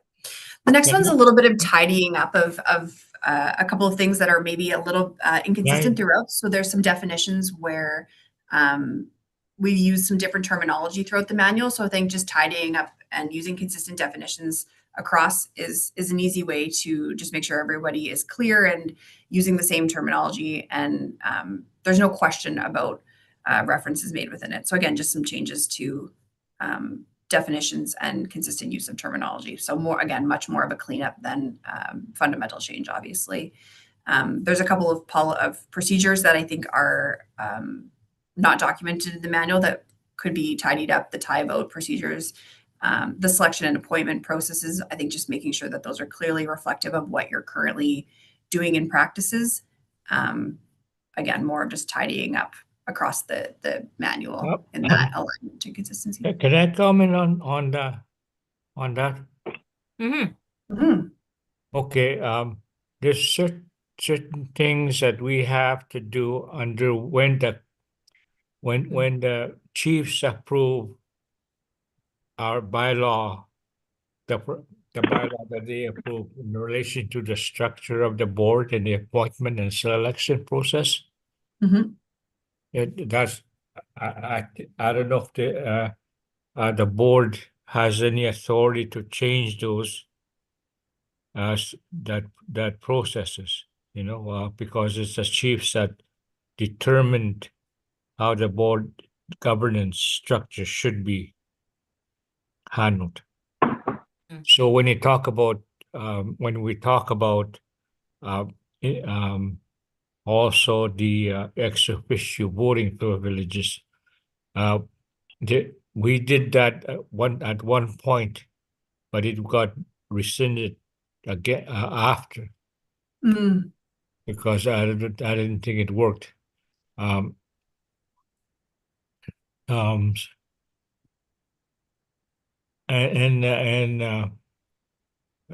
Those are the things that we need clarification on, and what does a board can do. I know we can't change the structure, or we can recommend a structure to the chiefs for that. I think the chiefs have the authority to undertake in relation to what the governance structure is going to be. For that with the NAPS organization. So I just wanted to point those out in relation to what the board can do and what we can recommend to the chiefs if we require their approval. I think if I may, Chair, this is where the flexibility and the the culture of your own selection systems, voting voting processes internally for your First Nations of, as long as it doesn't conflict with the act, I think that flexibility is still there, and that's what makes it unique for NAPS and their board policies. There's certain things that are laid out in the regulations under the act, and I think we talked about, for the most part, you actually have a very strong governance manual. So if the board is if this hasn't become an issue, or if the board is happy with the systems that you have set up from your nations of electing who sits on the board, and it's not contradictory to the act, I think that's fine. But I appreciate you explaining the uniqueness of your tribal councils and your system. Yeah, it's just that we are accountable to the chiefs. Yeah. Yep. You know, and they determined how we operate. Exactly. So, Yeah, and I think we just want to make sure your manual reflects. And the policies are the ones that we develop in relation to how the operation should be. Yeah. As long as as long as they had determined, their determination was how the governance structure should be, and how the board of directors will be selected. Yeah. Process that they apply to that. So the board, I don't think, has any authority over changing that. No. Themselves. It has to be done by the chiefs council, because that's what their bylaw 1 says, and that's what they approved. Yep. And I think you've got strong processes and policies there, Chair. So I think it's more just making sure your policy reflects that, and because it didn't sound like that those processes that were laid out by the chiefs wasn't working. We just want to make sure that, again, you're aligned with what you've told them you're going to do, and then what the legislation says. But I think you're all aligned so far. Yeah. You know. Yeah, but the confusion that was created with the chief's orders, which was before, and those policies were presented, but they shouldn't have been presented to the chiefs to adopt. That was the board's. So those are how the operational stuff goes, and the board makes that. But it's the changes to the bylaw and how the board operates, and substantial change to the policies that we have to bring towards the AGM. And that I did the other thing where I went too far down, and I dived into that 470-page manual, and I presented the chiefs, and that was a mistake on my part. Got it. I wonder. I have a question. Yeah. My question is that in terms of changes to the structure or any fundamental change to the policies, I'd imagine it has to go to the chiefs for ratification. So if the chiefs have to take a vote on a change, what would be the majority? Would it be 50+1, or would it be 2/3 of the total membership, 50+1? That are present in a meeting, or would it be 2/3 of the total membership? What process? I ask that because if we're looking at changes, the board has to make some recommendation how that happens. They would have, and I would imagine in their decision making, what their vote requires them to consider a majority when they vote on any items, would they not? Is it 2/3 or is it? Our policy says that at the AGM, that the majority is made up of the chiefs who have signed into the meeting. Mm. So if there is only 22 out of the 34 there, then the 50+1 majority of the people who attend the AGM online and in person are the voting body. Okay. They would have quorum set as to how many they expect they needed to be able to vote on anything as well. Yep. Okay. So I See, think Elder Batiste has his hand up. Yeah, one of the things, I guess the unique thing of NAPS is that we have knowledge keepers and elders who we give advice and we try to maintain a semblance of culture and heritage, and realizing that we need alignment. But then we have to have cultural integrity, and this has been going on for forever in trying to protect our own interest, as it were, you know. So I know there are several ways of board policies that are brought to us when we join something, you know. But however, I think it has to be somehow, I guess, follow some of the traditions that's been held for so long. And I can tell you quite bluntly, we're losing some of it. We're slowly becoming, you know, like anybody else. It's, you know, and we're trying to slow that down, slow that assimilation process down. And we're trying to create our own bylaws and so on. And we're aware of that. And so, however, the board policy will dictate certain matters, but I think we need to ensure that our culture will survive during this whole process, you know. I know that a lot of policing remains much the same across the board, but when you go back and talk to our own First Nations back in the communities, all of a sudden you get a real surprise sometimes saying, oh boy, is this the way it works? You know, how does our policy relate to this, you know? So we have to be aware of those things, and I think more acutely aware. Anyway, just a comment. Thank you. Yep. Well, thank you, Elder Batiste. And I think that's the beautiful part of Anishinaabe Nation and even the board's policy is having that vision framework, that culture, that history and legacy that you speak of, incorporated and reflected where possible in your board policies. So I know just from working with Nan and NAPS and the board and listening to certainly yourself, Elder Barney, and some of the other elders through this work, and always that reflection is always there and reminding everyone of that. And I think it is sprinkled throughout the board's policies, but certainly this might be a time to kind of look at that and see if that can be reflected, if what's in there is a reflection of that, or if it can be enhanced a little bit, right? Yep.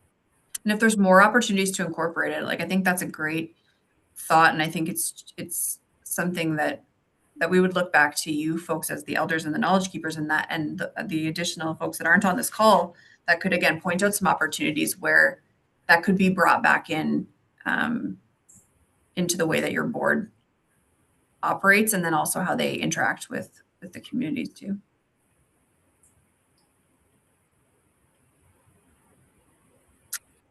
So just keeping in mind, I think we're already over time, so my apologies, Fabian. The next steps would be to take these recommendations and decide how you want to incorporate them. So again, the compliance thing is one thing about the opt-in and making sure that you're meeting those obligations. But I think to your point, Elder Batiste, there's probably more opportunities to enhance your governance policies to reflect your needs that would be in addition to that.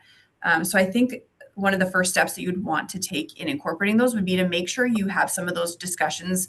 We did this quickly, obviously, so we didn't have a chance to talk to a broader group of folks, but I think starting that next step off of talking to more representation from the board and those elders and knowledge keepers you mentioned for those additional enhancements, because this is an opportunity to make improvements, and again, make sure that it's what you need. I think bringing in your senior leadership from the police service would be another opportunity to just make sure that if they see any opportunities for enhancements on the other side of it, that would be beneficial. And then just start updating the content. And again, those compliance ones are easy and the changes to consistency, but it's more about if you're going to draft new content that you're going to potentially have to take to your chiefs for approval, that you give quite a bit of thought to make sure that it really is going to enhance your work and be more reflective of your needs. So I think that would be the first step. And then again, make those changes and determine how you're going to ratify that. Again, what can the board do on their own, to the chair's point, and then what do you need to take to your chiefs for their approval? And then again, an optional component of the next steps, once you've implemented those changes and updated the manual, is to get together as a board and go through it and do a little bit of training about what's changed and how does that affect the way we're going to operate going forward. Does it change some of the processes? Does it change some of the information we need to ask for? Does it change the way we engage with our leadership? Does it change the way we engage with our staff? Does it change the way we engage with the communities that we serve? So those would be some considerations as you move forward to update and take this opportunity to spend some time changing your materials. Just on that, just to add to that, when I talked about the 100 or 100 up to 120 board policies, it's just, again, we talk about the environment of public trust, being open and transparent, having policies that are required to be made public according to the Act, available on your website.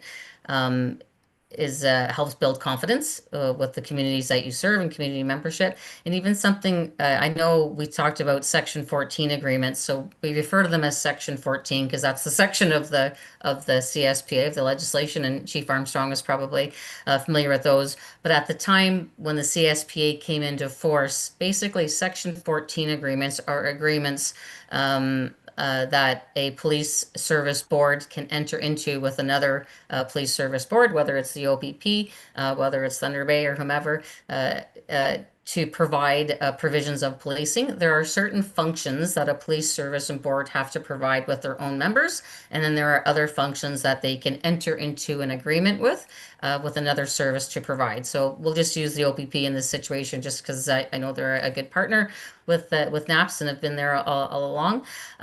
These Section 14 agreements that were required when the Act came into force was not there was no template or an agreement that had been approved yet by the Minister, the Solicitor General. That process has been done now. I know John Kane, he's a retired Chief Superintendent, is leading that work for the OPP. I'm not sure, Chief Armstrong, maybe you can talk about this after if you've had those conversations yet, but it was something that we talked about when NAPS opted into the CSPA to be compliant. So I'm just thinking of like high level stuff like tactical response, search and rescue, like some of the provisions that smaller police services cannot provide on their own because they might be too small. Obviously, NAPS is a big police service. How they meet compliance with the legislation, with the Act, is by entering into an agreement with another service to provide that function for them. So now that, and those Section 14 agreements have to be filed with the Inspectorate of Policing. But saying that, there was a delay with the OPP creating and the ministry creating those approved templates. That's done now. So that's another function that probably will have to be, if you haven't started those conversations, should be kind of a priority this coming year to make sure those agreements are in place and that they're filed with the inspectorate. Well, thanks very much for your presentation. I just wanted to add one thing. I forgot to mention that Russell and Stan are our policy advocates for the board. And of course, our chair is the ex officio for that. So when we get down to the brass tacks doing things, we'll set up a meeting with them. Okay, lovely. All right. Well, it was a pleasure doing the work and supporting NAPS as you continue to grow. And if there's any questions, please, by all means, give us a call. I'm happy to continue to support you where you deem fit. Okay. Caitlin, anything else? We can leave you there. Thanks for the extra time, folks. I know we went over a bit and we've got a busy agenda, so we appreciate the time with you this afternoon. Okay, thank you. Yep, thank you very much for joining us this afternoon and for making a presentation, and we will further study it and discuss your report here, and we'll get back to you in relation to what our next steps will be. Probably be what you have recommended. All right. Wonderful. Thank you, Chair. Thank you, everyone. Have a great day. Yeah, thank you. Thank you very much. Take care, folks. Thank you.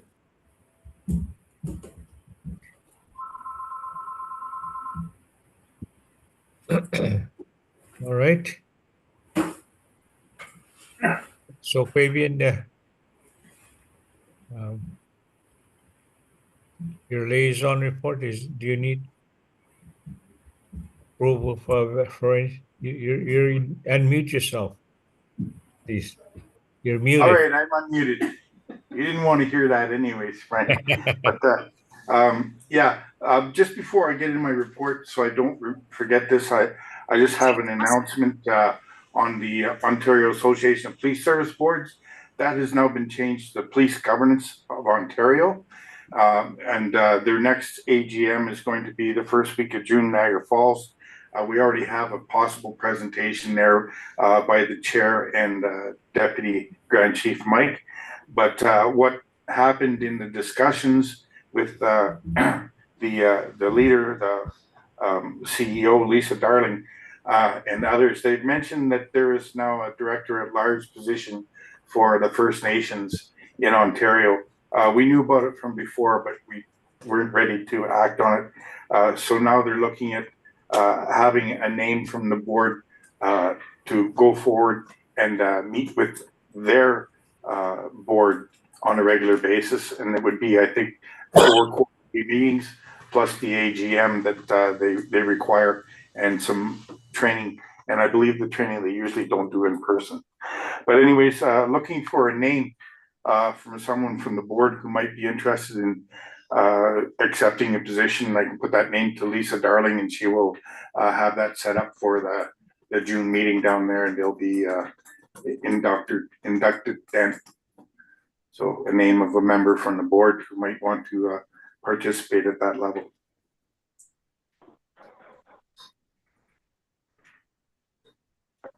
What you mentioned June 4th meeting. June 1 to 3 in Niagara Falls. It's going to be a meeting. I don't have that in my calendar yet. Okay. So I can't respond. Okay. All right. Well, we had the discussion, Frank. Yeah, and I was just talking about they're looking at doing that panel presentation. Okay. If you recall, in Niagara Falls, yes.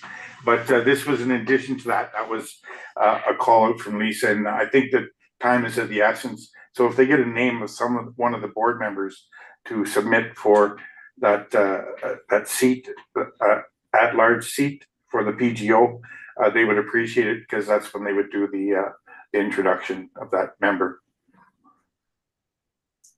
I did have a contact call with Harold Gunner earlier in that regard, because I know that he was named to that other position in Ontario, but he couldn't go because he was as a parole member of the parole board or parole officer type thing. They didn't want him to be working on those other cases that board member Jason Batiste is working on. So I thought that he might be a good candidate. Trying to coax some words out of Harold. Yeah. Sure. So can he go now, or can we appoint him? Yes. Okay, well, let's appoint him then. Yeah, He's before agreeable. Is he agreeable? We're talking about him. He's on the line. Do it before he sounds good. Sounds good. Okay, motion to appoint Harold as a at-large. Harold's name for the at-large director for the Police Governance of Ontario. And I'll put you in touch with her after the meeting, Harold. Okay, thank you. Okay. I have a motion. Stan? Move by Stan. Go ahead. Second.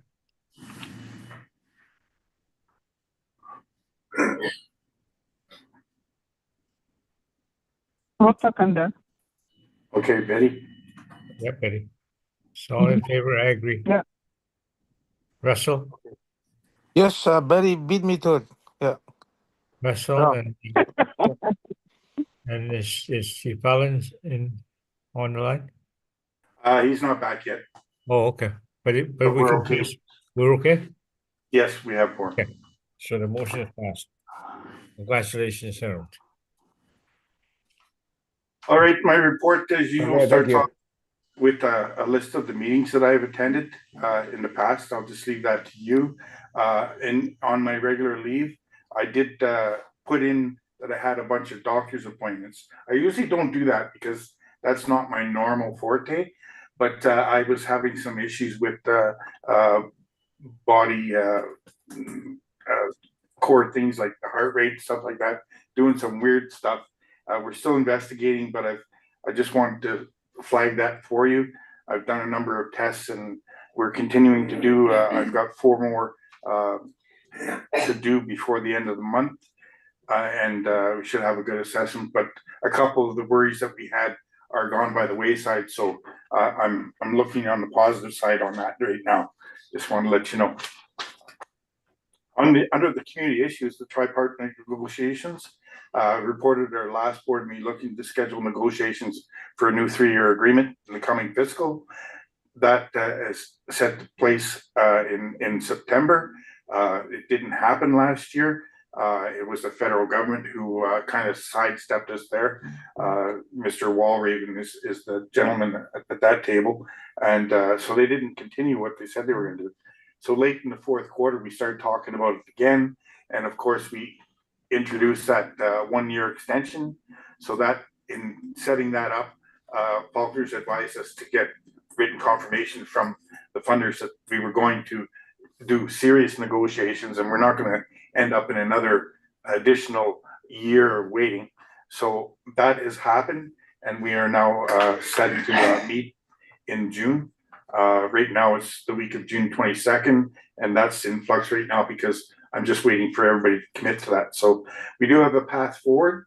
We're going to be meeting in June to accept the tripartite negotiations and then have a formal schedule for September, October, November to complete the negotiations so that we can have a 3-year agreement next April. The NAPS AGM, it's time to begin the process of planning for the AGM slated for the week of September 22nd to 24th. We'll be approaching NALSC and NAN. We've been in base contact with them as of our meeting at NAN Legal this week, or last week, sorry, and we're ready to roll with that. We're looking again at meeting at the Nor'Wester this year. It's about testing the venue, seeing where we go. They are willing to cater to us, and we have a better rapport as far as getting to rooms, making sure that there's no the room contingency doesn't start dropping and we start paying before like a month before the event, and we have to start making sure our reservations are done. Anyways, we're going to try it out and see how it works. A couple of the other corporations have been using that. We know that it's a little bit farther out of town, but we're hoping that that'll work. So we're going to give it a shot. It's going to be kind of the same format. We have a reason why NAPS goes first.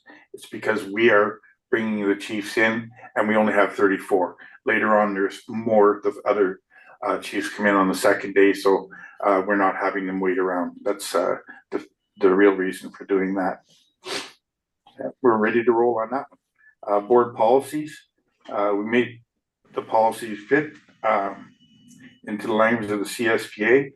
We just finished the presentation with the MNP, so I won't get into this one because it basically says in my report what the work that we're doing. It will take some more work with the policy committee to make sure that we get that up and running and get the review. The only thing that Kathleen really cautions me on is to be careful with the consultants that you don't get caught in the trap of you need to do this, then you need to do that, then you need, I want to get into a closed session here where we have a target and we're out the door and we don't have a continual review going on. This is just to tidy up, make sure that when in the board's policy and in the manual, when it's there, a new member can actually read it and say, oh yes, I have done my homework, I understand where we're going. It's going to become more complex as we move forward because we will be a larger corporation And as my father mentioned earlier, you know, we're starting to turn into the machine a little bit, and we lose our identities and become, you know, the other guy instead of who we are.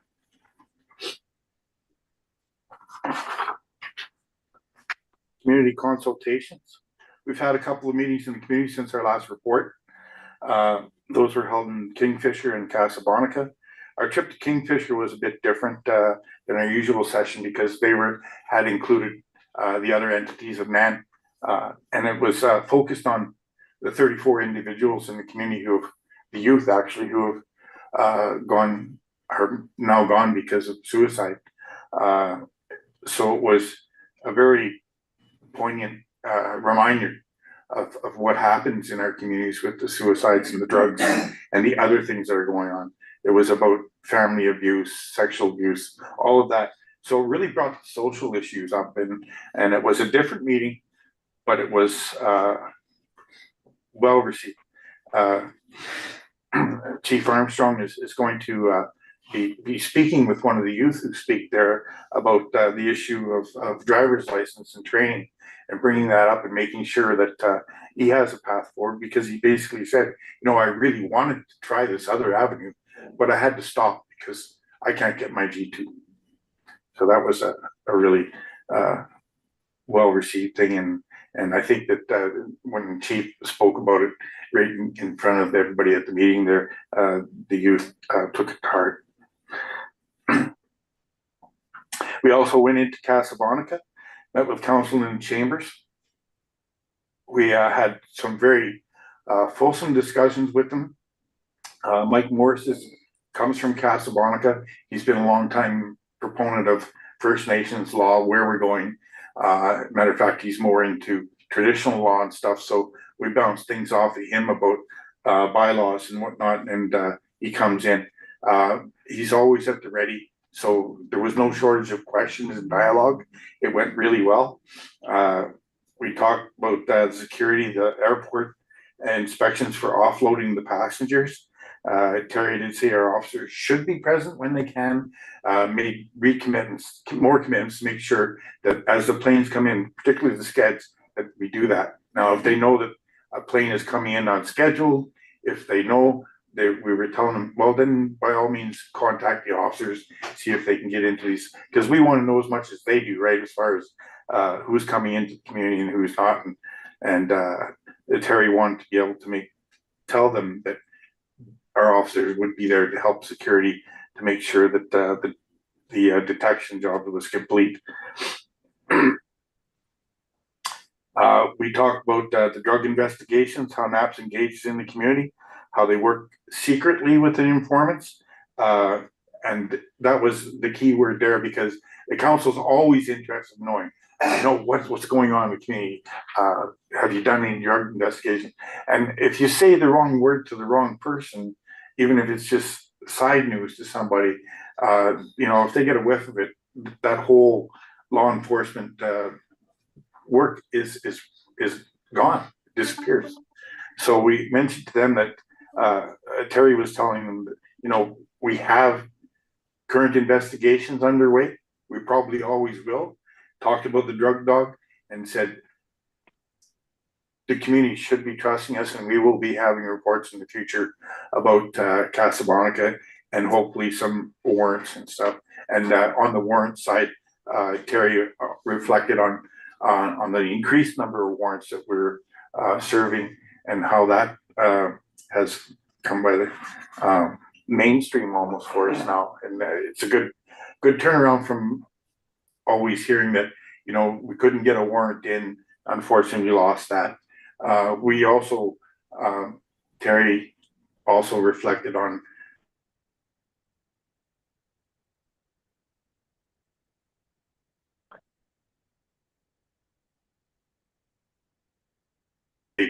bring in their warrant and get the drugs. They still get the, you know, at the end, whether you're dumping out the drugs or dumping out the alcohol, you're still taking that away from the community, and it's good to have that as an input. In February, we were asked also, I'm just turning over to PAGC, which is Prince Albert Grand Council. In February, they had asked if we would be able to present on operations and governance that NAPS has experienced with changes brought on with CSPA. The Prince Albert Grand Council is planning on engaging the federal and provincial governments and partners in Saskatchewan on putting a service that's, sort of built on the model that we have. They had several other models presented to them at the same time. I know that their leadership does like this model, but again, it's down to the other First Nations, right? The 15, 16 nations that they have, whether or not they want to follow that. James Cree Smith First Nation is also included in that bunch, and they're looking at doing their own, but they're not going to turn away from Prince Albert Grand Council if they come up with the solution that works with them. So they're wide open. We did a presentation where Chief Armstrong was responsible for the operational side. He did a good presentation on that, was welcome. And then right after that, I got up and I spoke on my own panel with somebody else just to talk about the governance and the oversight. That turned into less of a presentation, more of a Q&A, which I thought was really good because it was well received. The questions were in earnest, and they liked the fact that we could answer the questions, and got great reviews after our meeting from the Grand Chief, Brian Hardlock, and he actually sent a couple of thank yous later on for that as well. So we were well received over there, and that's part of our good foot forward work that we've done with Saskatchewan. We've done some work also in Manitoba and elsewhere. The Ontario Association Police Service Board, since I wrote that, they've now changed the Police Governance of Ontario. So I'll have to start changing their acronym. So the Police Governance Ontario event in Niagara Falls, we had a conflict to resolve. I'm talking to the DGC and chair about if they're available, and if Mike and Frank can't make it, Jeff Cooper has said that I could attend. So I said that at this meeting we'd discuss it again and bring it forward, and so we shall know probably in the next day or so, Jeff, whether or not Frank and Mike are both going to be available. And they told me that if both were there, pretty cool. And now that of course Harold's on there, Harold will be in attendance as well, so we'll have strong representation. On the finance side, I'm going to go over the first larger page, which is the annual one showing all of the quarters. I'm not going to get into too much detail, except for to let you know down on the bottom end, we tallied up for the year. Where we are over is primarily due to our case with Roland that continues to roll through the system, and the legal fees around that. As I mentioned in my last meeting, we're still okay. We do have a total of 52,000 left, 50,000 left in the budget for the year, so there's going to be carryover. But I received an additional bill this morning. We asked for it earlier last week, and that was from Busets, and it's in regards to the Morrison matter as well. So that's surprisingly, it's not that bad. I thought it would be a lot worse. 15,000, which leaves us at 35K carryover for the fiscal year. And if we look at the new fiscal year, there's another page in my report, and it talks about 26-27. And so I talked to both members of the finance committee, which is Jason and Harold, and I gave them a proposed budget for 26-27. So there's 3 columns here, shows the last year's budget, the proposed increases, and the new budget. Kathleen and I like to use round numbers if we can. it's visually easier to do. And of course, budgets are not finite. In some cases, they are just guesstimates at where we go. So we did based on previous expenditures where we might need to tuck things in. I guess the big surprise here, the good news, is that we have $735,000 added to our budget this year. It's good timing for that to occur because we have travel costs for the community, consultations at levels that exceed the budget. We may have to go back to the communities in October and say we might have to consider going back to 2 communities in a day where we can to visit. It's rushed, I know that, but if we tell the chiefs in advance and the councils in advance, they may forgive us on that note, because we've had where we rolled into a community, say it was Poplar Hill, and we spent 2.5 hours with the council, and they said, well, you know, you're kind of just coming in and going. And I got the same comment from Cat Lake. You know, you only spend 3 hours here, and I try to tell them that we're on a budget. So I think it's better if we wait until the AGM and do a presentation on that shows them what that consultation budget looks like with the current gas prices and charter prices that are going up. We will kill our budget based on travel. So we'll have to find ways to economize. And I think that in-person meetings are important. One of the ways I'm looking at economizing is maybe if we have one travel council is missing several community visits this year, Waubin, for instance, we will get a hold of the rest of the communities and say what we're going to do instead is actually attend one of your tribal council meetings and have a session with the leadership that way, so that we at least get input from all the First Nations. Now that's part of our practice in the first place, but it's actually better to engage that practice in a fruitful way rather than say it's there as an ability to grab, because I think that the consultations are turning out to be a very important part of the structure of what we do. So anyways, the new budget, we've increased the board liaison executive assistant. We put proposed increases. We haven't discussed those yet, but when preparing a budget, I want to be able to say, yes, we have the money if we're going to ask for things. Benefits increase 18. Staff travel increase of 8,000. Staff accommodations 2. Staff per diems 1. Board travel 22. Board accommodations 7,005.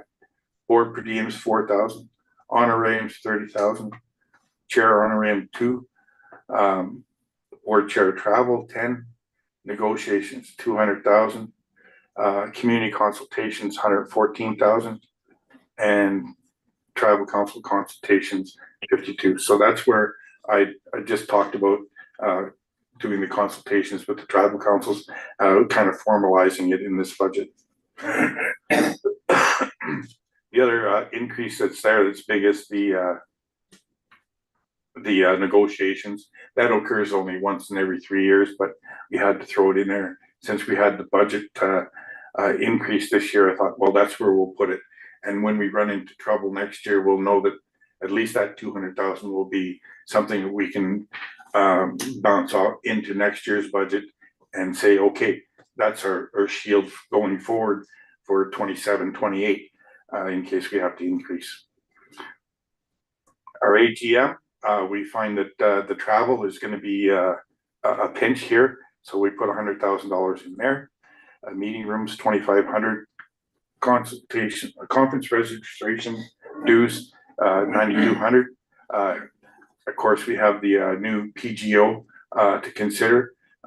Maybe in the future we will be looking at, since we're getting away from the national into the provincial, having a meeting there next year and attending en masse at the PGO. It's a possibility. Board training, we've added a little bit in that budget there as well. Rent, we put a nominal increase. We are going to expect increases going up in 2027, but not before then. Equipment, a slight increase in the equipment costs, although I told Kathleen it's probably a padded budget there a little bit. We're pretty well supplied here. I don't see, except for Kathleen's computer failing every now and then, we're pretty much equipped. Web page maintenance, it's a new thing that we do, so we put 10,000 in there because we think that we just completed a overhaul of it, and after we get the policies and everything else rolling, we'll probably have to do another one next year. And we like to do monthly changes when it's needed. Make a commitment to keeping our web page up rather than letting it dwindle like so many of the organizations have done. And I think that there's a resurgence of that. I think that a lot of the organizations, if you go into their websites, you see that they are changing and updating their pages on a regular basis. Board policies, we've doubled that budget there.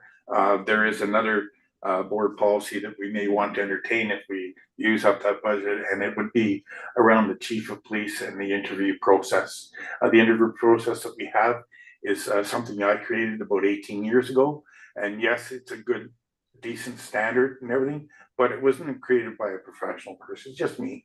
So we want to be able to say this matches with the nuance of where we're going these days.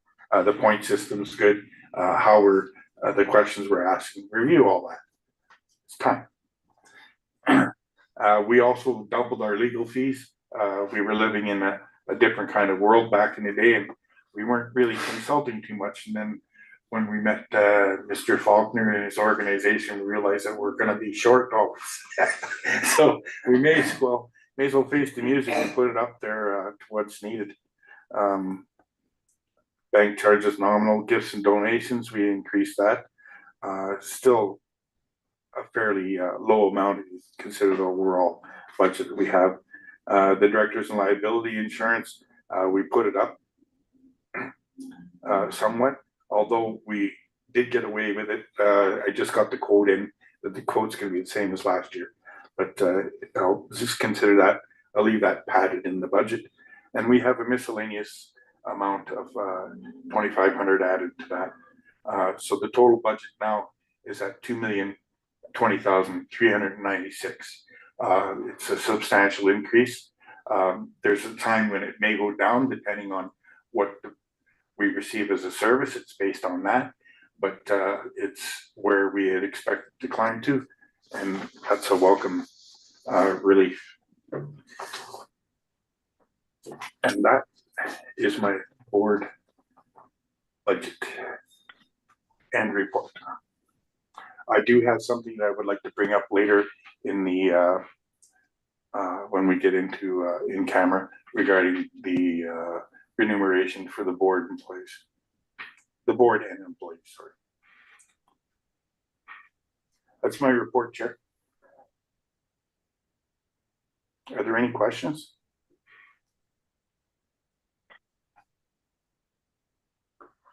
Any comments or questions?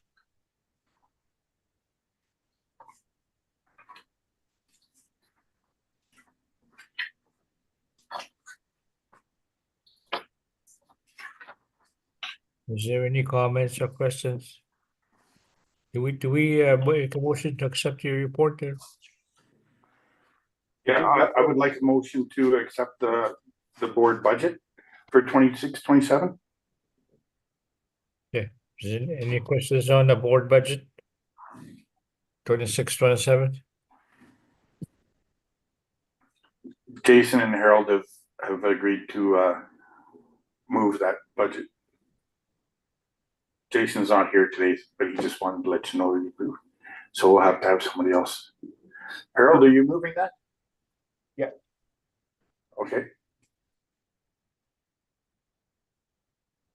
Moved by Chair. Herbert. And who's seconding it? I never heard the report, but I'll second it anyways. Okay. Okay. It'll be seconded by Russell. Oh, that's the Chief Allen. Oh, Allen. Chief Allen. Oh, okay. Yeah. I didn't see you. Okay. So Chief Allen seconds that motion. Right.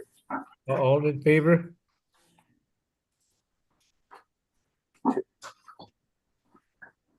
Yes. Yes. Yes. Yes. Okay. Yes. Okay. All right. And then Chair, a motion to accept the board liaison report. And then the motion to accept the board liaison report. The mover is seconded for that. Okay, I'll move. Moved by Stan. Seconder. Harold seconds that motion. All in favor? Yeah? Yes. Okay. Yeah, I heard that, yes. It's passed. Okay, next on the agenda is the motion to go in camera. Celestial client privilege. Is the Faulkner's on? They're waiting. They're waiting. Okay. Chair, Okay. Chair, it's Jeff here. Can I just say something before you go into closed camera? All right. Go ahead. I just wanted to say it's nice to see everybody. And also say that it's an exciting time for NAPS. There's a lot of really good things happening. So I'm really proud to actually be here and be the police advisor for the inspectorate. I also want to wish everybody a really good rest of your meeting. Thanks again for hosting. Thank you, Fabian and Kathleen, for setting this up. And I'll be in contact at some point down the road. Thanks again. Enjoy your afternoon. Okay, Thanks for all your help. Yeah, thank you. Thank you. Thank you, Jeff. Okay. Thanks, Jeff. Goodbye. Bye. I'll do that. Yeah. We're gonna let Asha and Shelby in. Yeah, so we'll need a motion to go in camera. Harold, And turn off the light. Moved by Harold Gunner. Seconder. I'll second it. Seconded by Betty. All in favor? Yay. Hey, Yeah. Passed. We're in camera now. Okay, and I'm gonna turn off the live stream. Yeah.